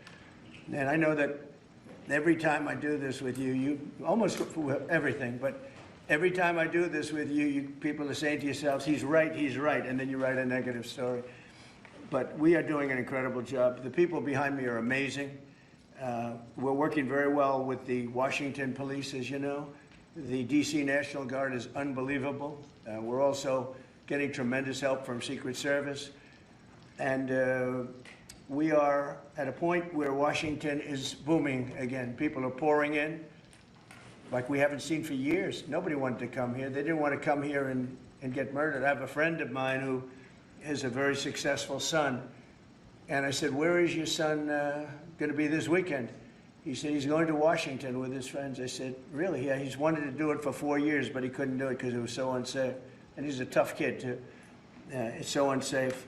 And he ended up staying 3 nights, going out to restaurants all 3 nights. He said it was so beautiful, so peaceful, because all the criminals are either arrested or they're hiding, and we're finding the ones that are hiding. So I want to thank Pam Bondi. I want to thank our Vice President. I want to thank everybody standing behind me because they are really, Gaddy, you've been unbelievable, by the way. They have done an unbelievable job. They're working 24 hours a day. And Washington, D.C. is now in great shape. I'm going to be working with Clark Construction, which is by far your biggest construction company. And we're going to also beautify Washington. We're going to rip down the broken medians, fix them. We're going to put asphalt on the roads. We're not ripping them apart like these stupid people do. They rip a road down to the dirt, and then they spend 5 years in building the new one, and then it starts settling. You know, the whole thing is so crazy. And they'll spend hundreds of millions of dollars on a road. I'll spend about $2, and it'll look better. So we're going to be replacing medians. We're going to be replacing much of the asphalt in the road, which in the city, which is in bad shape. We have great stripers. We have great contractors, but we have to let them do the thing. The Congress has said that they'll give us whatever money is needed to fix up the Capitol. This is the Capitol. And we're not going to spend a lot. It's going to go fast, and it will be spotless. And we want it spotless for the World Cup and for the Olympics. You saw the World Cup was here the other day. And come to think of it, there's your trophy for the World Cup. In fact, it's solid gold. That's actually still in your office? So heavy that some of the people in this room wouldn't be able to lift it up. I think what I'm going to do is place it right above the angel, right over there. That's solid gold, too. We're going to put it right up there. Look at that. Don't worry, guys. He has to give it back when the World Cup They know how winner to get gets to me, you know. win. I like the angel better, to be honest with you. So we're going to sign, and then we'll take a few questions, and we'll tell you how good a job we're doing. We want to go from here to other places, but I was telling some of the people that in a certain way, you really want to be asked to go. You know, I hate to barge in on a city and then be treated horribly by corrupt politicians and bad politicians, like a guy like Pritzker. You got to spend more time in the gym, actually. This guy is a disaster. Gavin Newsom's a disaster. When we went, we saved Los Angeles. You wouldn't have been able to have the Olympics in Los Angeles. You're barely able to have it now. They did lose 25,000 houses to a fire that should have never occurred, because they didn't let the water come down from the Pacific Northwest, which you guys don't want to write about. I had to break into the water supply to let the water down. And even now, we want more. We can have much more. It's less than half of what should be coming in. I don't know, they have a political thing about it. It's like the craziest thing I've ever seen. But I don't like going to a town, city, place, a state, and then be criticized by some corrupt or incompetent governor where crime is rampant. Like, take a look at D.C. Crime was rampant. It was at the all-time worst. It got really bad during the Biden 4 years. And then I have a mayor stand up and say how crime has reached a 30-year low. 30-year low. People are being killed left and right. And it's not a 30-year low. Think of it. So for 11 days, there's been no murders. The record goes back years where that's happened. They haven't seen that happen in years. And then people stand up, and instead of thanking us, which they should do, and she's not that bad. She's better than most. But, you know, you have people. I watched in Illinois. Chicago, Illinois is a disaster. I have property there. It's a disaster. I've been What's to going his on in Chicago. Trump Tower there. And you get Pritzker, he's violating our rights. I think this is another men and women's sports thing. I think this is one of those, you know, they call them 80-20 issues. I call them 97-3. I think the Democrats better get smart. And, you know, politically, I hope they don't. But actually, in terms of love for the country, I hope they do, because it would be good to work together. So I'm thinking about, you know, when I have some slob like Pritzker criticizing us before we even go there, I made the statement that next should be Chicago, because as you all know, Chicago's a killing field right now. And they don't acknowledge it. And they say, we don't need him, freedom, freedom. He's a dictator, he's a dictator. A lot of people are saying maybe we like a dictator. I don't like a dictator. I'm not a dictator. I'm a man with great common sense, and I'm a smart person. And when I see what's happening to our cities, what's up, Jennifer? and then you send in troops, instead of being praised, they're saying you're trying to take over the republic. These people are sick. But I'm really saying, and I say this to all of you, in a certain way, we should wait to be asked, because they have cities that are so under control, you know, out of control. So we go in and fix it. They take the full credit for it, and they go out and say, I heard it this morning. They're saying how well they've done over the last 10-day period, that they set record lows. They don't say that we're there with very tough people, by the way. They have to pass a toughness test. Otherwise, they're not working for us. So, and we're allowed to do that now according to the United States Supreme Court decision. Now, they have to pass a toughness test. If they're not tough, we don't want them for this job. They might be great for other jobs, but not for this job, because they're respected. You saw the gang of kids. They were all huddled up, and a group of soldiers walked up. They never even got over. Those kids ran back to their homes or wherever the hell they came from. They were gone. This is one of the safest cities right now in the world, as crazy as that sounds. And it took 7 days. It took really 3 days, but we're now in our 11th day.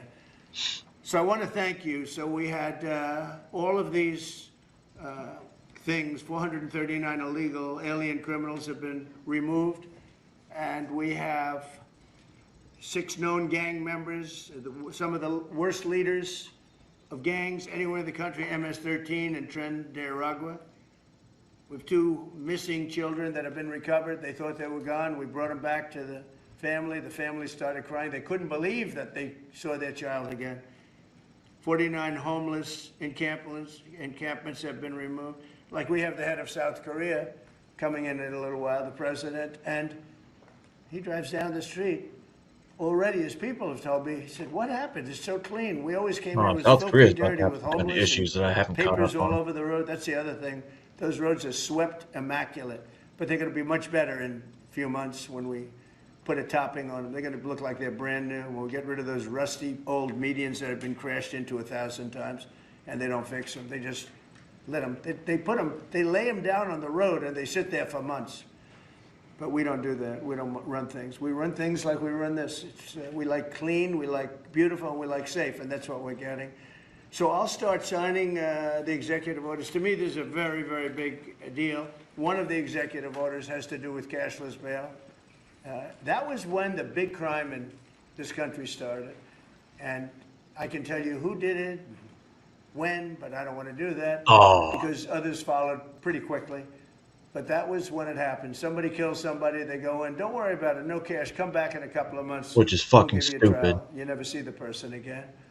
And I mean, they kill people and they get out. Cashless bail. They thought it was discriminatory to make people put up money because they just killed 3 people lying on a street. Any street all over the country, cashless bail. We're ending it, but we're starting by ending it in D.C., and that we have the right to do through federalization.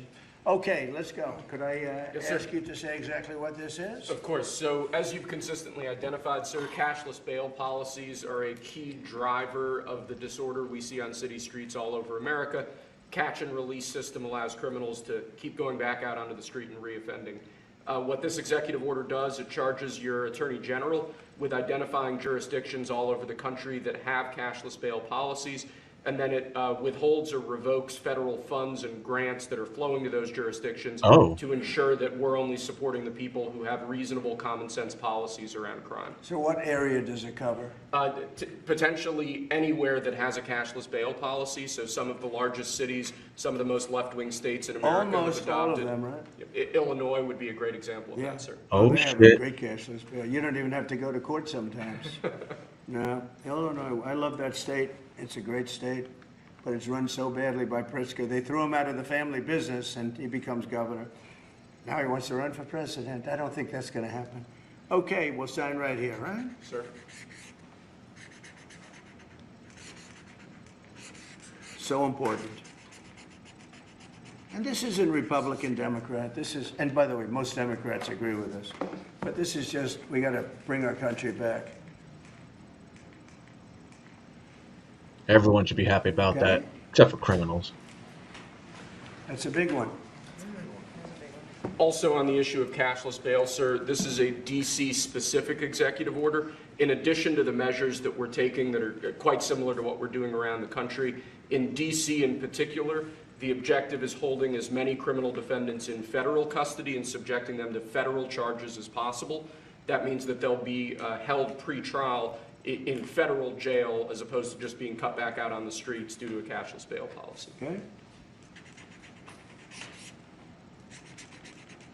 And we have the room. And by the way, the prison they have in DC is horrible. Uh-oh. It's horrible. People were subjected to live in that dog trap for so long, so unfairly. I have stories, you'll be hearing about them. That prison is horrible. Wait. Okay. This is an But they're going to complain about tents in Florida? Again. Pandering. Pandering. Executive order that contains a Picking and number of choosing. additional measures relating to crime and law enforcement in Washington, D.C. It charges, for example, your Secretary of Defense with establishing specialized units in both the D.C. National Guard and in National Guard units around the country, specifically trained and equipped to deal with public order issues.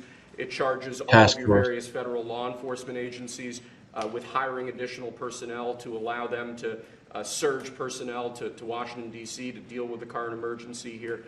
It does a number of other things in that space, and it also asks the Attorney General to look at D.C. Metropolitan Police general orders that have currently impeded law enforcement efforts in the city, and to potentially look at unwinding those that are stopping the police from doing their job effectively. And are we going to ask this to be codified by Congress, all of these things? I think we could potentially, yes, sir. I think so. I think we should.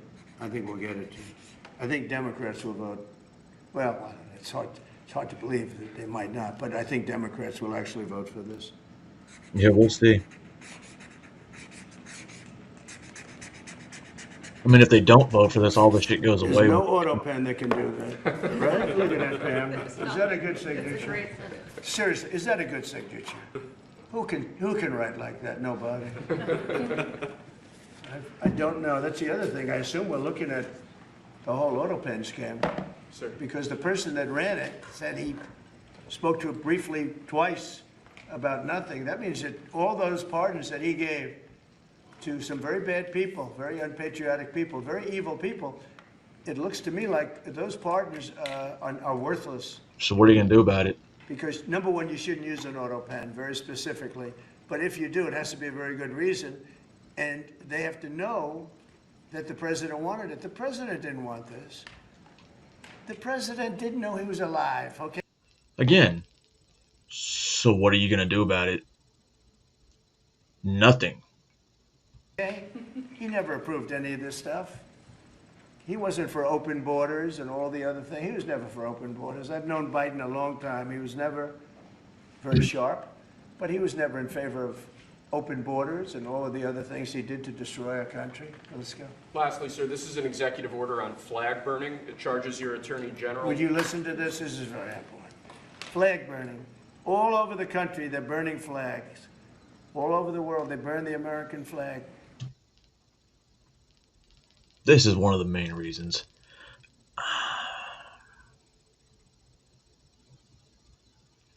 this basically says, fuck the First Amendment.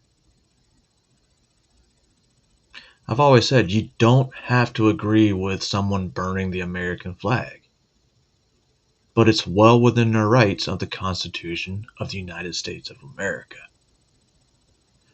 And this basically takes away one of the elements of the First Amendment. Just being real. And as you know, through a very sad court, I guess it was a 5-4 decision, they called it freedom of speech, but there's another reason which is perhaps much more important. It's called death. Because what happens when you burn a flag is the area goes crazy. If you have hundreds of people, they go crazy. You can do other things. You can burn this piece of paper. You can, but when you burn the American flag, it incites riots at levels that we've never seen before. People go crazy. I think I may have seen In a one way, or both one or ways. two of them, Corey. There's some that are going crazy for doing it. There are others that are angry about them doing it. Do you want to discuss that? Sure. So what the executive order does, sir, it charges your Department of Justice with investigating instances of flag burning, and then where there's evidence of criminal activity, where prosecution wouldn't fall afoul of the First Amendment, and instructs the Department of Justice to prosecute those who are engaged in these instances of flag burning.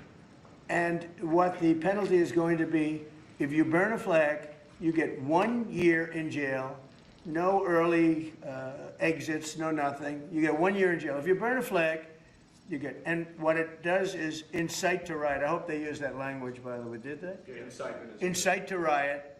And you burn a flag, you get 1 year in jail. You get 10 years, you don't get 1 month. You get 1 year in jail, and it goes on your record. And you will see flag burning stopping immediately, just like when I signed the Statute and Monument Act. 10 years in jail if you hurt any of our beautiful monuments. Everybody left town. They were gone. Never had a problem after that. It's pretty amazing. We stopped it. But this is something that's, I don't know, in a certain way, it's equally as important. Some people would say it's more important.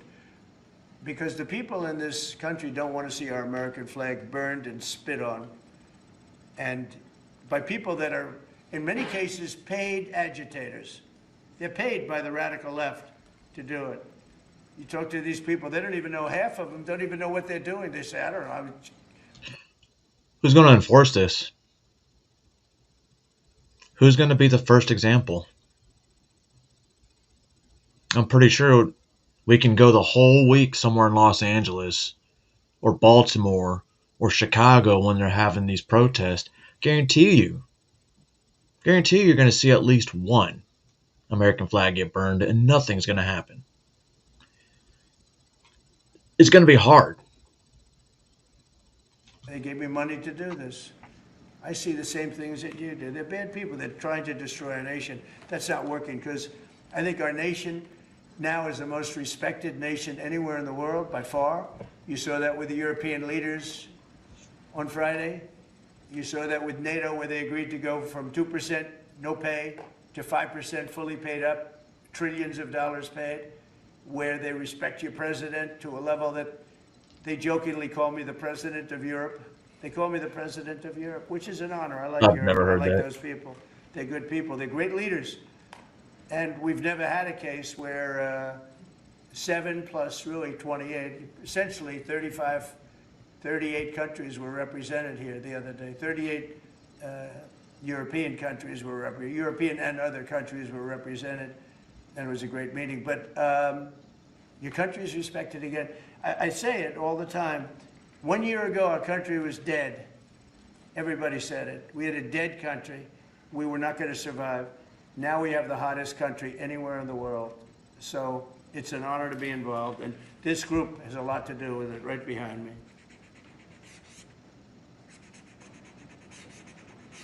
Does anybody behind me have anything? Pam, would you like to say something? Sure, President. Thank you for keeping D.C. safe.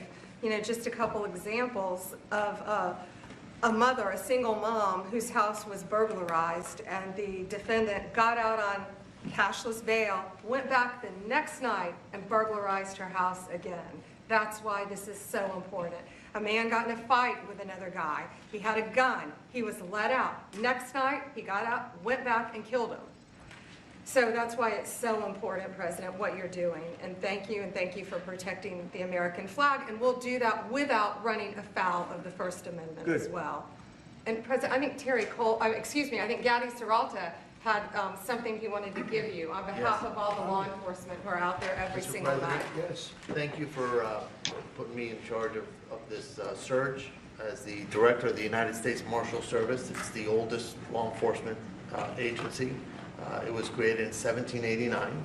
So on behalf of all the federal law enforcement agencies that we're working with and those that have yet to join the team, we thought it was only appropriate to present you with an honorary United States Marshal Service badge. And this badge comes with this little item right here, which is a handcuff key, Mr. President, because you continue through your policies and your efforts with your staff to unhandcuff law enforcement officers all over this nation. And I can tell you personally that they thank you for that.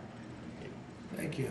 That's beautiful. He is the highest ranking law enforcement in the land, though. It's a very great honor. I'll save that and put it someplace up, which is important. Thank you very much, Gary. I appreciate it. Thank you very much. I like that. He stood up to shake his hand. That's very nice. Thank you. Well, we love those people. They're brave and they love our country and they don't want to see it. Do you know how many people volunteered for this job? And before I ask the VP to say a few words, because he feels very strongly about it, I think it's very important, Pam, that when we do this, that a state they come and ask us. I mean, I see Pritzker saying, we don't want them. In the meantime, his city is being shot to hell. And they do that politically. And they probably do want it. If we didn't go to Los Angeles, you would literally have had to call off the Olympics. It was so bad. And the sheriff and the law enforcement people, but the sheriff said, and he came out very strongly, he said, if we didn't have these people, we were not able to control it. Now, 4 days later, after we had it totally under control, we did that quickly. He changed his tune a little bit. Well, I think we could have done it, you know. They were dead. If we didn't send in the troops, Los Angeles was dead, the Olympics was gone, the World Cup was gone, everything was gone. We did a great job. And Newsom, he's an incompetent governor. But I think people should want us to be there because otherwise all they'll do is complain as we do our job. So we'll have to think about that, okay? We go in, like in Washington, we go in and the people that are here that have been doing, I don't want to say terrible because she happens, she's a nice woman, I guess. I don't care about if she's nice, I really don't care. I want her to do, I'd rather have her be horrible but do the job. But we come into Washington and we have the 11 best days they've had here in 2 centuries. I mean, they've never seen anything like it. Let's go 2 decades. In over 20 years, they haven't seen anything like what happened. And now they're out there saying, we don't have crime in Washington. Well, that's true. For 11 days, you don't have crime. But before that, everybody was getting hit and mugged, and you people could not walk to your office without security. That's how unsafe it was. So I think we should really let them have their city, let their city go to hell, and when they come and beg us to help. The only problem is we want to save it for the people, because the people want us there. There you go. The people here, 95% of the people here want us. The real people, not the people you find on, I don't know where you find these people. You have one person that has a broken nose, where'd you get it? Well, I was mugged, good. Do you want to see Trump here with, no, I don't want. Woman has a broken nose. She got mugged. But she's saying she doesn't want any protection. It's all made up fake news. It's just fake news. I don't know where you find these people. Anyway, would you say a couple of words, please? And then I'm going to ask JD to say something. You have done an unbelievable job. Who the fuck is this guy? Thank you, Mr. President. Highly recommended by you-know-who, right? Yes, sir. Do you want to say his name? Mr. Youngkin, Governor Youngkin. Yes, sir. We stole you from Governor He called Youngkin. me. That's right. He called me. Glenn Youngkin called, and he said, "I have somebody who's really fantastic." And based on that recommendation, here you are. You've done a fantastic job. I appreciate it. Thank you, Mr. President. Thank you. Go ahead. The men and women of the Metropolitan Police Department are back. They enjoy doing their job again. They feel the ability to go out and be law enforcement officers. They feel that they're connected to their communities again. They are making a difference. Thanks to you, Mr. President, and our federal task force, you are making DC safe once again. Thank you, sir. It's going to get better and better. Well, it can't get much better. There's no crime. I read where crime's down 89%. I said, really? Who are the 11%? Okay. The 13%. JD, please. Yes, sir. Well, thanks, Mr. President. Thanks to the incredible team here. You know, I want to echo something the President said, where you say there haven't been murders in a couple of weeks in D.C., and it doesn't sound good, but then you talk to local law enforcement, and I didn't realize that this town averaged one murder every other day for the last 20, 30 years, which means that in 2 short weeks, the President and the team have saved 6 or 7 lives, people who would have been killed on the streets of D.C., who are now living, breathing, spending time with their families, because the President had the willpower to say, no more. We're not going to give the streets of D.C. over to vagrants and robbers and murderers. And the last point I want to make, sir, to your point about we want people to welcome us, to ask us, because look at Governor Pritzker in Illinois, or Governor Newsom in Los Angeles, or Governor Moore in Maryland. They are angrier about the fact that the President of the United States is offering to help them get their crime under control than they are about the fact that murderers are running roughshod over their cities and have been for decades. Why are Democrat governors angrier about federal law enforcement helping clean up their streets than they are about the fact that those streets need to be cleaned up to begin with? It shows a real sickness. Yeah, that's just odd. And I agree with the President of the United States. I think most Democrats, rank and file, nobody likes crime. Republicans don't like crime. Democrats don't like crime. Independents don't like crime. Why are Democratic governors doing everything in their power to make crime easier to do in their cities? It doesn't make an ounce of sense to me. But, Mr. President, I appreciate you being willing to help, and I hope these governors take you up on the offer, because we should clean up all of America's streets. It's the right of every American to live in safety and comfort in their community. And we've got the people to do it. They're signing up like they've never signed up before. Our military, as you know, during the campaign, nobody was signing up. We were way short of their goal, we were understaffed. Nobody wanted to be in the military. Nobody wanted to be a policeman. Nobody wanted to be a fireman. They didn't want anything to do with the country. We had an incompetent, grossly incompetent president who, frankly, should not have been there. He should have never been there. The damage he did to this country is incalculable. I mean, just what he has done. So much of our effort are getting murderers and jailbirds and people out of this country who are drug dealers at the highest level. So much of the energy of people that he let in, it was an unforced error. But I don't think they think it's an error. But I don't believe he believed it. It was the radical lunatics that surrounded this guy at this desk, who are brilliant people, but with the wrong philosophy. There were some brilliant people, but they're evil people, and they're going to be brought down. They have to be brought down because they really hurt our country. But we're getting it back very quickly. And I'll tell you something, our country's now it's stronger. I think we're more respected than we've been respected in 100 years. It's a whole different ballgame. JD, could I ask you, Yes, sir. You gave a stat on murders here. What were the numbers? You said in a short period of time, how many people were murdered? Local law enforcement told me, sir, that in the past 20 or 30 years, D.C. has averaged a murder every other day. That's, 200 murders a year, 150, 250, but about every other day a person has been killed on the streets of Washington, D.C. We've been doing this for 2 weeks. 0 people killed. That's real lives saved that the media and, frankly, the entire Democratic Party should be saying, thank you for saving lives, instead of attacking the President of the United States for doing so. You know, when a person, unfortunately, will probably happen at some point, when a person's murdered in D.C., it's going to be the biggest story maybe in history. Right? Yes, sir. Somebody was murdered in D.C. Trump is failing. No, we're not failing. We have a safe city. This is maybe the safest city in America right now. That's how good it is. And it would be nice to be appreciated. These people, eventually, they're going to have to be appreciated for what they're doing. And they're going to have to be appreciated by the officials that are really happy when we go in because they've lost control of their place. Steve Miller, please, say a few words. Thank you, sir. So just to, first of all, follow up on what the Vice President said. No police officer working in the city can remember a time in their lives when there has been no murders. You can work at the police department for 20 years, 30 years, your whole life. We've checked the records. No one can even find a record of being murder-free for as long as we've been murder-free under President Trump's leadership. Additionally, and the President spoke about this before, we've uncovered, in the process of uncovering, a massive scandal in Washington, D.C. with the doctoring of crime stats. And the Department of Justice, under the Attorney General, is leading the effort to uncover this. But when we ultimately share the results, it will stun you. The extent to which, even though D.C. had the worst crime in America, honestly measured, it dramatically understated how bad it was. There's even accusations that murders and homicides were reported as accidents instead of murders. I mean, this is how severe the manipulation of the crime data has been in this city, and it will all be uncovered and it will all be brought to light. You know, I've had a chance to spend some time, as has everyone here, with the police officers in the city. Members of the public are going up to them and thanking them, just overflowing with gratitude, because for the first time in their lives, they can use the parks, they can walk on the streets. You have people who can walk freely at night without having to worry about being robbed or mugged. They're wearing their watches again. They're wearing jewelry again. They're carrying purses again.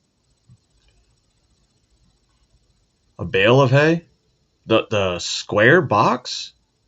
Or are you talking about the giant cylindrical tube thing? Again, people had changed their whole lives in this city for fear of being murdered, mugged, and carjacked. It is a literal statement that President Trump has freed 700,000 people in this city who were living under the rule of criminals and thugs. And the last thing I'll say is that under the efforts of Terry, to my left and many here, what they found also is that the street criminals here in Washington, D.C. were doing business directly with the transnational criminal cartels, the foreign terrorist organizations. So not only was the city being run by the criminal thugs, but they were... I hear bale, I think of the square. But the tube ones are like the ones that they use at Spartan races, where you gotta climb over them and shit. Working with some of the most dangerous terrorist organizations on the planet to traffic weapons and drugs into this city. And what we are uncovering every day is shocking to us, and we look forward to sharing all the results with you. But President Trump, your leadership has uncovered some of the great public safety scandals of our life, and now because of you, people are safe and free for the first time ever in this city. Thank you very much, Steve. You know, in Los Angeles, Beverly Hills is, a great place. I have a house there. I had a house there. I used to stay a lot of time, spend a lot of time there. And a great place. Do you know that I have friends, they leave their trunk open for their car because they know they're going to be vandalized. They don't want the trunk ripped off in order for them to steal what's in the back. They leave the doors open so when they go into steal the radio or whatever they take, that they don't rip off the door. They leave the doors totally open so the criminals, when they go and open the door, they don't have to break the windows and kill the car in order to steal whatever it is in the car that they're looking for.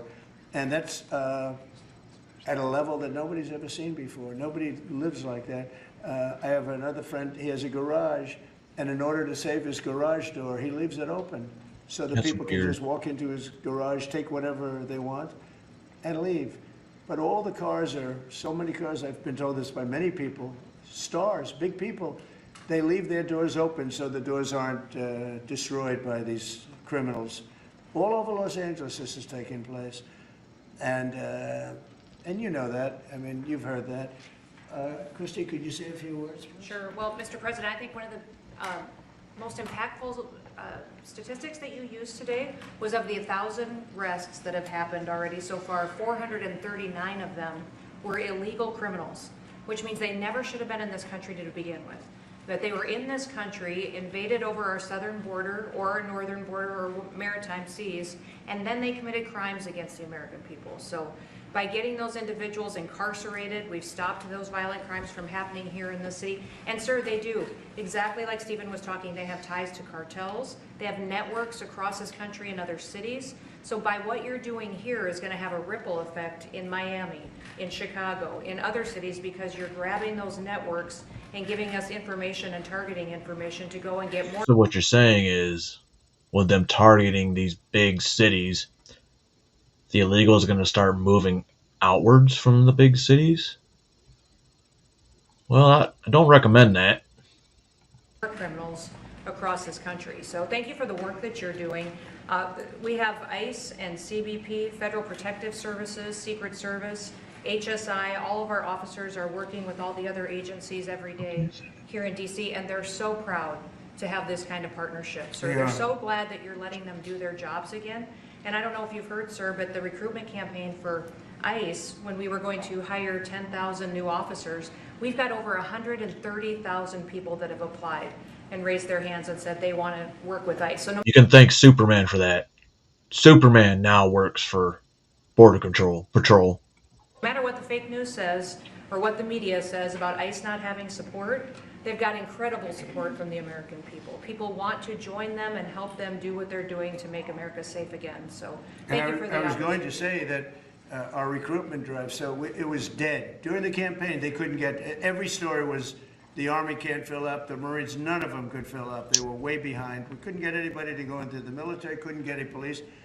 We've just set records on everybody wants to be in, everybody wants to go in.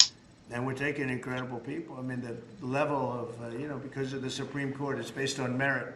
It's all based on merit now. It's not based on anything else. You got to, if you need strong people, you have to get strong people. It's all based on merit. But we're setting sometimes records strong in the people are very Army, dumb people. Navy, Air Force, Marines, the Coast Guard. One of my favorites, because I happen to have created it, Space Force. We're very proud of Space Force. It's amazing what it's doing. We're leading in space now. China was killing us. Russia was beating us. China was killing us. We're now killing China. We are leading in space by a lot because of Space Force.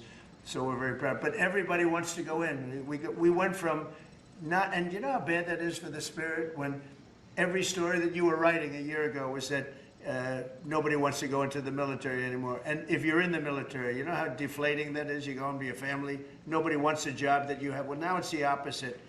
Everybody wants to be there. And that includes police and fire and everything else. You're doing a good job. Thank you, sir. You're stopping a lot of wars. just the presidents we're stopping them. We've stopped 7 wars, and really the number is actually 10. We're not including a couple, and we're not including in there what we did with Iran, stopping what's up with their Russia? nuclear play. They would have had within a month or two, they would have had a nice big nuclear weapon to use. That's not going to happen. That won't happen. Pete, go ahead, please. Yes, sir. Well, Mr. President, thank you very much for your leadership. And the Defense Department is proud to be a part of this task force. Just like we have been down at the southwest border, where crossings are at 0. We've got national defense areas where we're working with Border Patrol to secure the southern border for the American people. Just like Los Angeles, where ICE officers deserve to do their job without being attacked, we're really proud to be a part of defending the nation's capital and ensuring it is safe and beautiful and working with law enforcement. And Mr. President, let me tell you, the morale of the troops, getting out there talking to them, they love this mission. They're grateful to be doing it, whether they're DC National Guard or other state National Guards.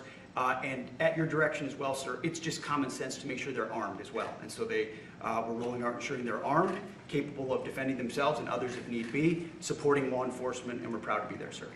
Well, look at the mission you just accomplished with Iran. 36 hours back and forth, flawless. Every bomb hit its target. They went right down those chutes, dark at night, no moon, no nothing. Every target, every bomb went right down. They have a chute that goes right down deep into the mountain. And they should. Well, it's kind of how it works when you're a demigod, Zip. That's what demigods do. That's what we do. That's what we do. So you're welcome. To put ventilation in, I can tell you, because we use that for our advantage. But what they did, and we had the pilots and even the people that took care of the planes, we had a whole group of people at the White House a couple of weeks ago. And you know, I didn't realize this, but they said, we've been looking at their predecessors, and then these were the pilots. They said, we gave them beautiful medals. And I'll show you the medal. Gave them the medal just like this. See? Just like that. They were that's so happy. fucking awesome. We gave a lot of them out for that. It was an incredible job. You know, we had Oh, the medal, 52 it's a tankers. coin, though. People don't realize, so that they could refuel. We had many fighter jets, F-22s, F-35s. We had many. It was an amazing operation. It was flawless. Compare that to the operation when they went in with the helicopters crashing and everyone running around the desert, and the prisoners being taken, and that was Jimmy Carter. What a horrible thing. I mean, this was the basically, you're on my island right now. You're on my island. So yeah, there's no yeah. exact opposite. This was the exact opposite of what they did in leaving a very, very nice place. The Taliban runs a tough operation. Bro, you know Bagram's like an hour from the Chinese border where there's a biolab? Did you know that? We had Bagram for only over 20-something years. It was an hour from a Chinese biolab. No shit China took it over. In Afghanistan, and I think it was the most embarrassing day in the history of our country. That was Biden. I was leaving, and we would have left through strength, tremendous strength. We would have kept Bagram, which is the air base, one of the largest runways in the world, one of the most powerful. You could land anything on it, many, many feet thick. You don't build them that way anymore. Bagram is fucking huge. But we left it, and now China's occupying that airbase. It was like its own city. This was the most incompetent administration in history, the Biden administration. And you're just lucky that they lost, because if they won, you wouldn't have a country anymore. And so, Pete, you started up by saying the Department of Defense. And somehow it didn't sound good to me. You know, it didn't sound good. Defense, what are we defense? Why are we defense? So it used to be called the Department of War. War Department. And it had a stronger sound. And as you know, we won World War I, we won World War II, we won everything. Now we have a Department of Defense. We're defenders. I don't know. If you people want to, standing behind me, if you take a little vote, if you want to change it back to what it was when we used to win wars all the time, that's okay with me. All right? Do it. You let me know if you want to do it. I think Department of War. It just sounded bad. He said, sir, on behalf of the Department of Defense. Defense. I don't want to be defense only. We want defense, but we want offense too, if that's okay. So you'll make a decision. But you know, as Department of War, we won everything. We won everything. And I think we're going to have to go back to that. In the meantime, I've stopped all of these wars. I've stopped them. A big one would have been India and Pakistan. But we stopped them all. We stopped 3 wars. Go to Africa. We got one more, Donnie. Oh, you know, let me tell you, I love black people. And I did great with the vote. What? Black people. But let me tell you, I love 3 wars. Go to Africa. They like to say, oh, you know, let me tell you, I love black people. Oh. And I did great with the vote with the black. You know, let me tell you, I love black people. So. And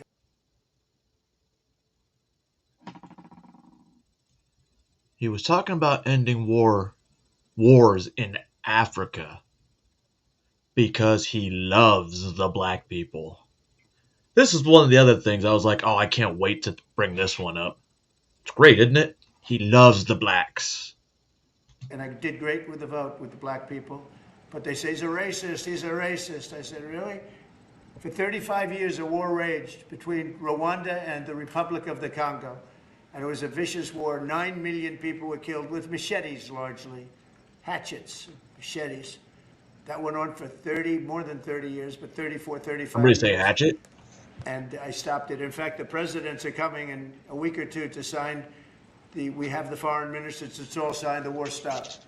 But I got it stopped and saved a lot of lives. The Congo, it's deep into deepest, darkest Africa. I got that war stopped. Nobody else could have done that. We did a lot of jobs. We did a lot of wars were stopped that nobody thought would even be possible. And I'll tell you what, the war with India and Pakistan, that was the next level. That was going to be a nuclear war. They already shot down 7 jets. That was raging. And I said, you guys want to do trade? We're not doing any trade. We're not doing anything with you if you keep fighting. You got 24 hours to I like to call her Irene. He said, well, there's no more war Say going. hi to Irene. And I used that Very on friendly. numerous occasions. Trade. I used trade. I Kinda used sharp, I too. used whatever you had to use. But we got 7 of them stopped.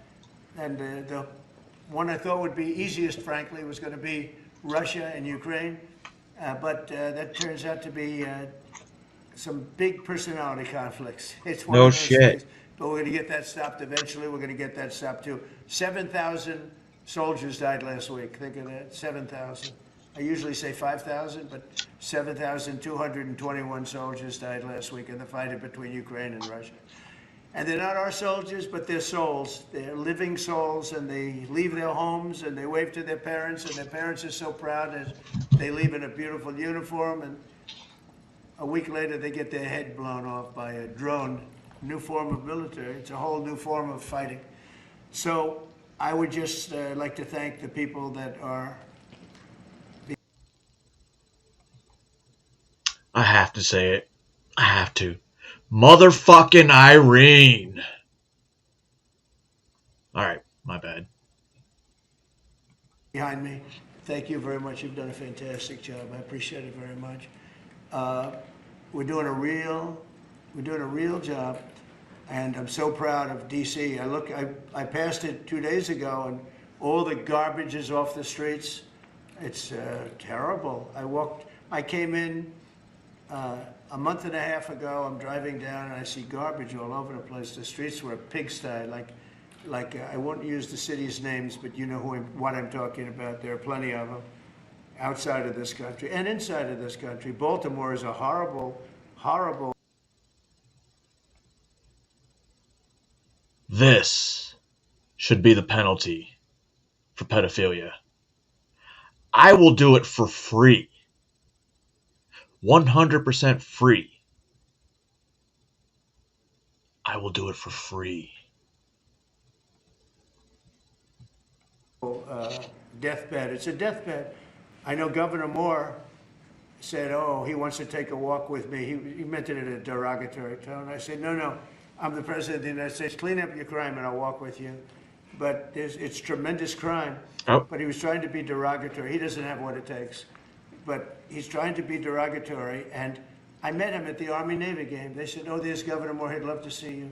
He came over to me, he hugged me, shook my hand. You were there. I don't know. Wes Moore was talking shit about you this morning. In my lifetime. I said, well, it's really nice that you say that. I'd love you to say it publicly, but I don't think you can do that, so it's okay. But no, sir, you're doing a fantastic job. I want to just shake your hand. Thank you very much, Governor. That was that. And then every time I see him on television, he's knocking the hell out of me. So, but that's all right. He was this morning. Politics. But Governor Moore's he's doing a bad job. Newsom's doing a bad job. All of their potential candidates are doing a bad job. I can't imagine Pritzker being even a candidate, but somebody said he is. He can't do the work, can't do the job. He's not temperamentally suited.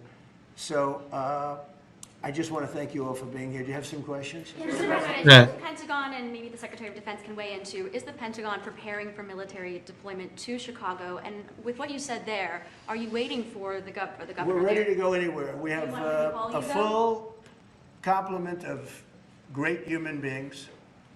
We're full. You know, our military They already is have a full. task force. We were way empty 1 year ago. Now we're full. So we can go anywhere on less than 24 hours notice. Are you waiting for the governor? And we're doing a lot to interdict to stop drugs from coming in too. We have ships out on sea. You know, we have nobody coming through our border anymore. Nobody. Doesn't that feel good to know that you don't have prisoners coming in and, you know, killers, murders? We had 11,888 murderers come in, led in by the Biden administration. Many of them have been captured, but we still have a couple of thousand that are out there. Some of them, 50% of them killed more than one person, okay? But a lot of them have been captured.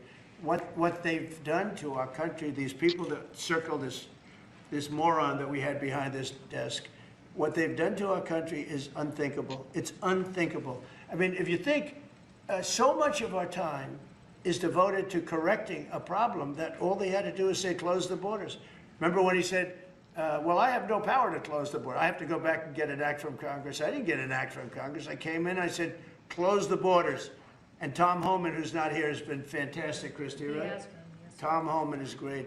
He's a fantastic man and respected by everybody. But I said, Tom, close the borders. Christy, close the borders. The borders were closed. We didn't go to Congress and get permission. We just closed the borders. And in the last 3 months, hard to believe this one too. Fucking kidding me. In the last 3 months, we've had 0 people come into our country illegally through the southern border. Nobody would have said that's possible. Yeah, please. Thank you, Mr. President. Today, MS-13 gangbanger and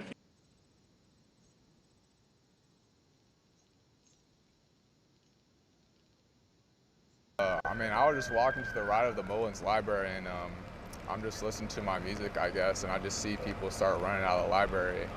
And I didn't think anything of it because I just thought it was like an event because it's the first week here. And yeah, I just kind of realized like everything was wrong. And after that, I just kind of like took myself out of the area real quick. But I eventually came back and I saw y'all. And I mean, it was kind of a crazy experience, but yes, sir.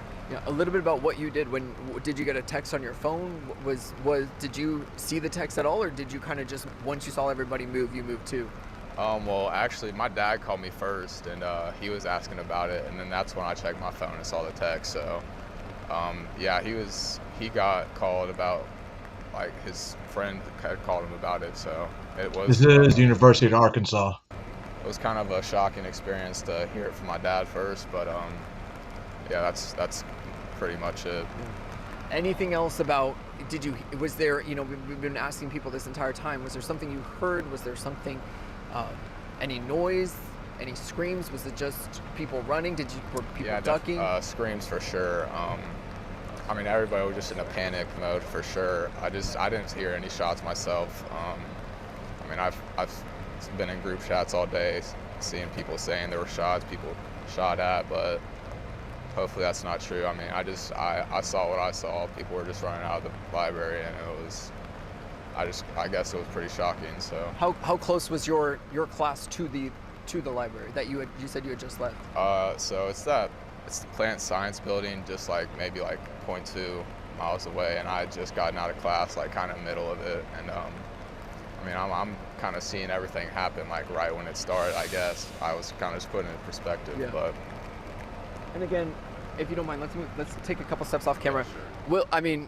Darren, and for those at home, just look at the police presence here. We're right here on Garland and Maple, right in front of the University of Arkansas, Fayetteville Fire Department, Washington County Sheriff's Department, Arkansas State Police, unmarked vehicles. You just see all the lights and sirens that are here. Students, faculty, staff, parents. I just talked to someone. They were on their tour of the campus today when this happened. They said they weren't near the area, but they said this is the first time that they've been on this campus. They were on a tour.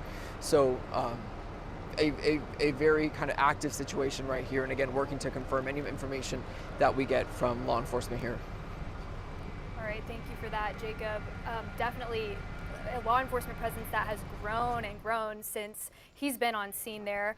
Next, I know we have another interview of someone else we can get on the phone, someone who was evacuated from campus. If we have that. Yeah, Alec Wright, Alec was evacuated from campus. Alec, if you can hear us, tell us what happened.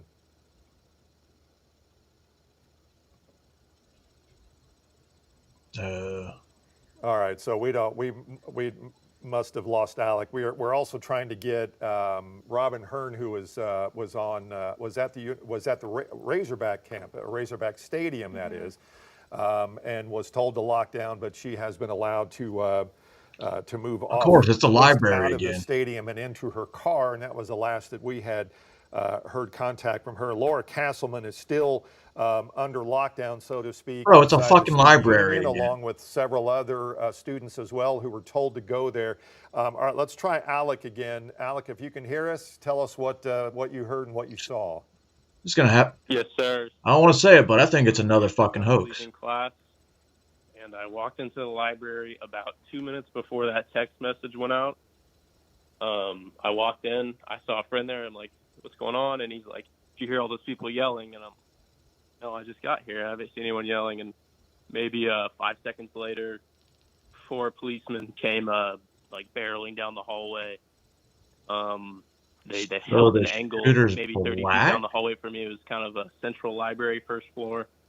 And they looked at both of us and they were like, "Get out, get out, get out. Active shooter, active shooter." So me and my buddy took a left, went backwards, and there was a room full of people, and we were like, "Everyone's got to go. Active shooters, police in the hallway." They were the police were like fully armed, and it looked like they were holding an angle on the first floor. We left the library, and we saw maybe a couple hundred people just running out of the library in every direction. No one was really knowing where to go. And me and my buddy just went to the parking garage, and I drove off campus with him. Did you hear anything? Gunshots? I don't think so. So I was probably around the scene for 15 minutes, and I didn't hear any gunshots. Just a lot of police yelling. There it is. Probably saw 30 police cars and a lot of unmarked vehicles flying towards campus. Now, did you talk to anyone? You said your friend said he heard yelling. Did you talk to anyone who said they saw or heard anything else? No, so I had probably walked in the library. It was all within a minute of me walking in the library, getting yelled at, and then running out. The police had that first floor locked down, and they didn't want anybody to get hurt or anything, so they were being pretty stern with it. But I only got to talk to my friend, and he had just asked me if anyone was yelling or not. So you're running off campus. You're heading to your car. How fast are you going? I mean, we were at a good pace, but we had gotten out of the library, I would say, pretty quick.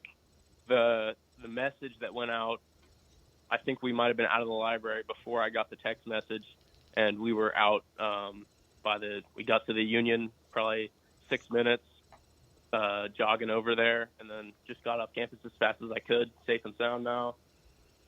But shocking scenario for sure. We're glad you're safe. Definitely very scary situation. It's like a new version of swatting. As soon as you walk in, getting a text like that at the building that you're in, having an alert like that, I'm The sure shitty part is they're going to very keep doing startling for this. all of you. Have you talked to your family and let them know? People are like, oh, you know what? No big deal. Nothing's going to happen. It's just going to be another false flag. And then what? Then guess what? It's going to be a real shooting. But I don't know if this is what they're saying, but on X, they're saying this is the possible shooter. And he's got a YouTube channel, but last video he posted was like 5 days ago. So I don't know whether the fuck they're getting this information of like, oh, we're going to, hold on.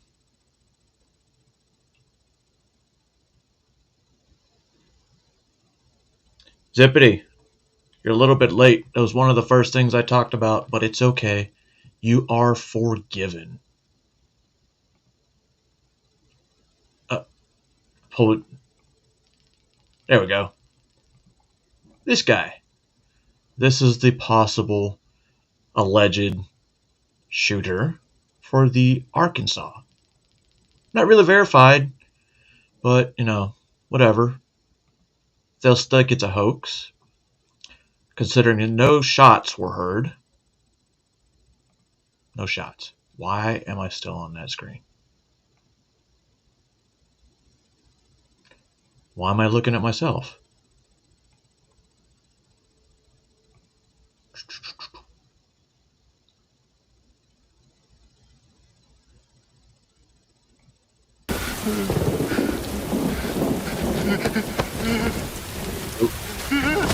That one might get me copyrighted.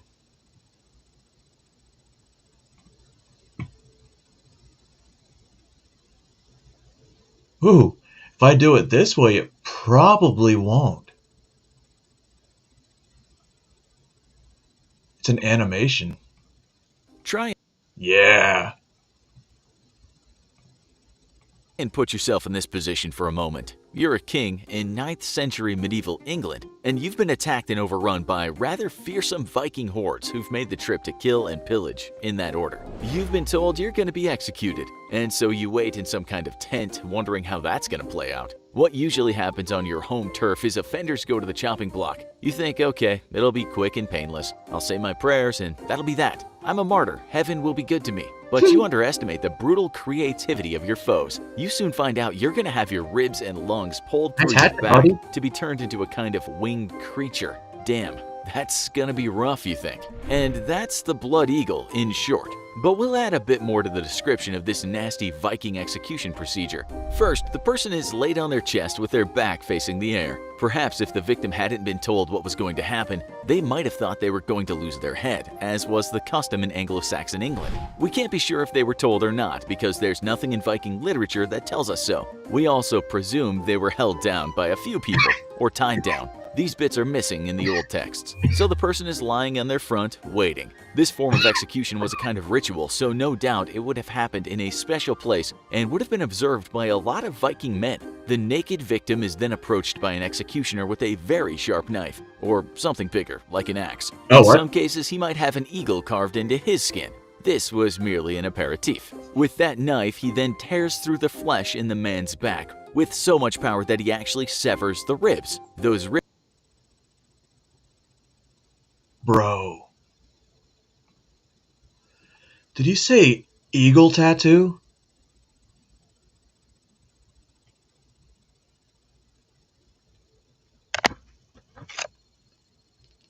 Right here? That's an eagle. It's supposed to represent an eagle.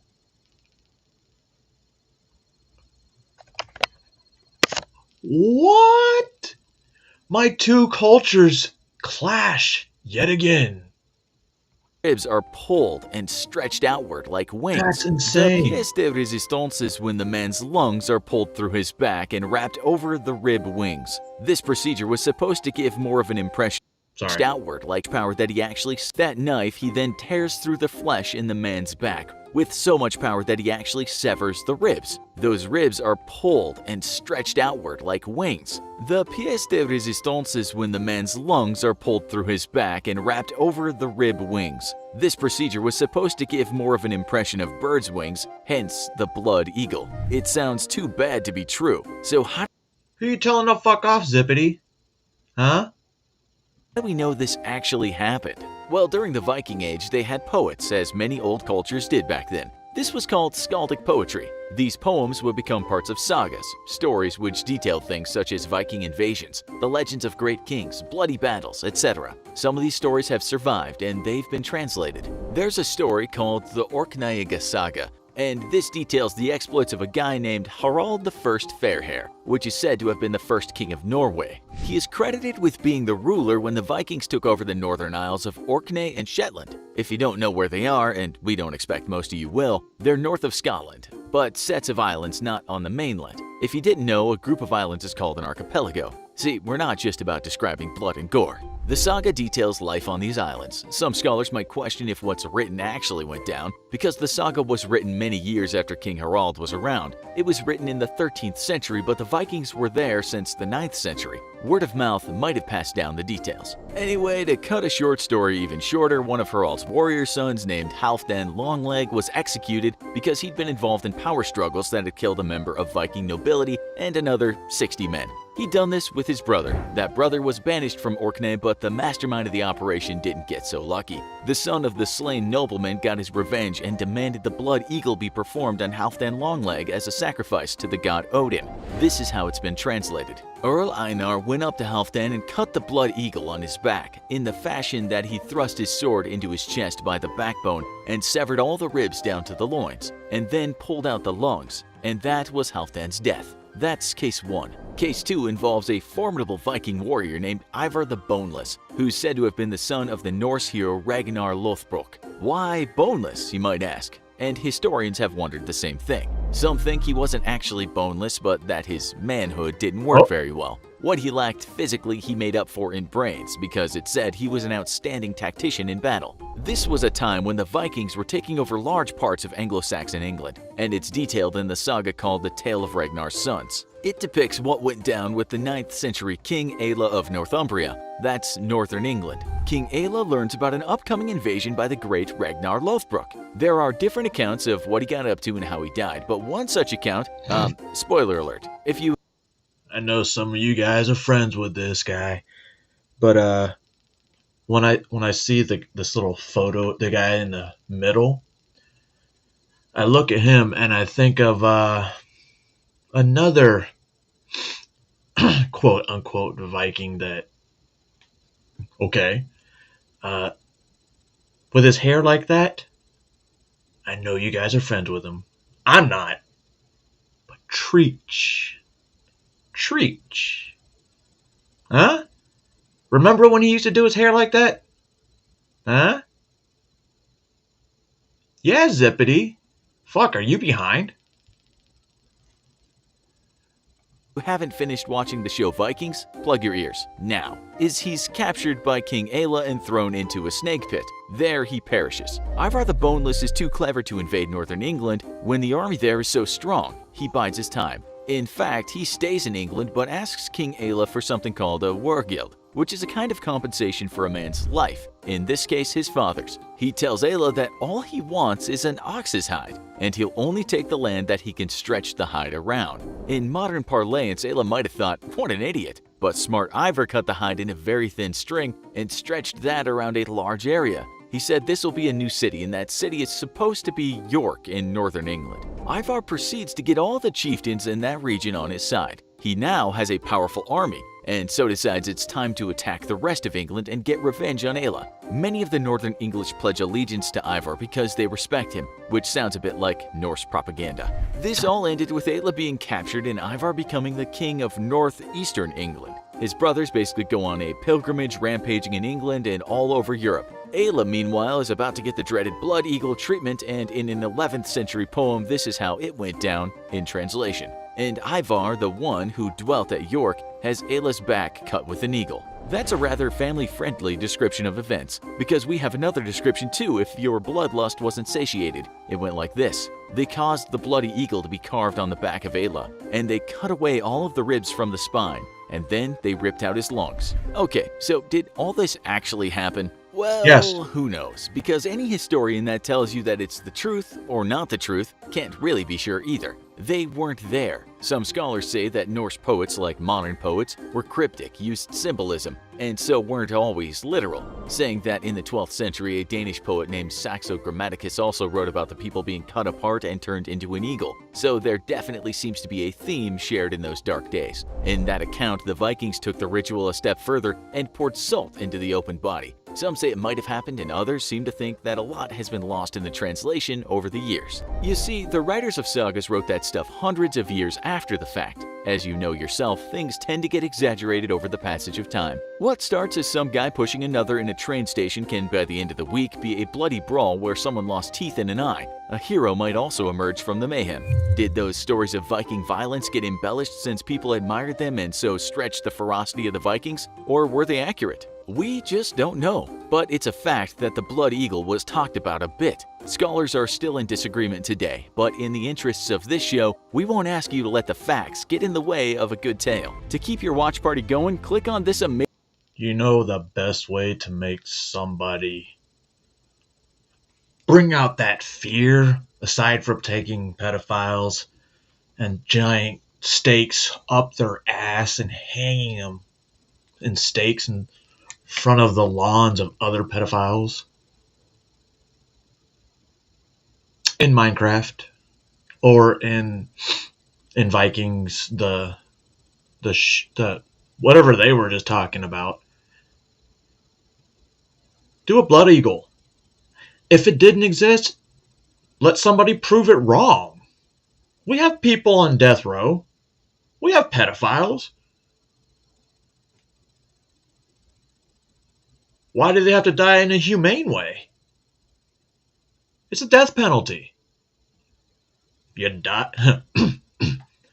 If he dies, he dies. Wow. Ooh, wow. There you go. Shut up, Zippity. Keep driving. Keep driving. Anyway. Hold on.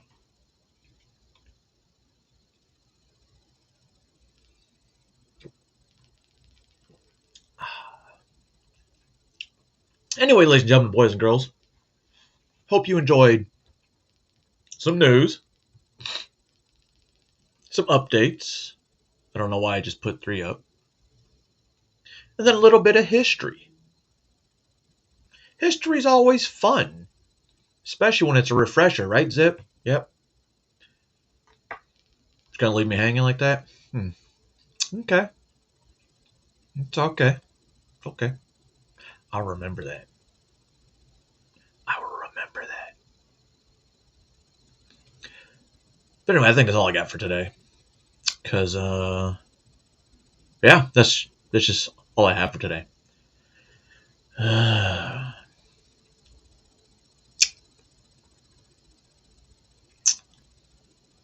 Forgot what I was going to say. Thanks, Zippity.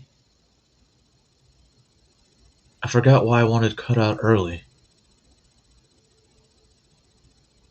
Anyway, I'm not telling you how to think, because if I was telling you how to think, I would totally forget what I was saying and just kind of like right now. Don't really know what's happening. What's up? What's happening? Dave's not here, man. Dave's not here. I'm just telling y'all to think. Don't really. It's Monday. It's Holy shit, Dominate. Late. You're late. I will now call Tom Homan, and I will have you deported. Deported. I'm gonna tell him exactly where to find you. Right after I talk to my FBI agent, I'm gonna find out exactly where you live, pinpoint down to the couch that you're currently sitting on, right? And the phone that you're holding in your right hand, staring at me, lovingly. Yeah, you know that's what's happening.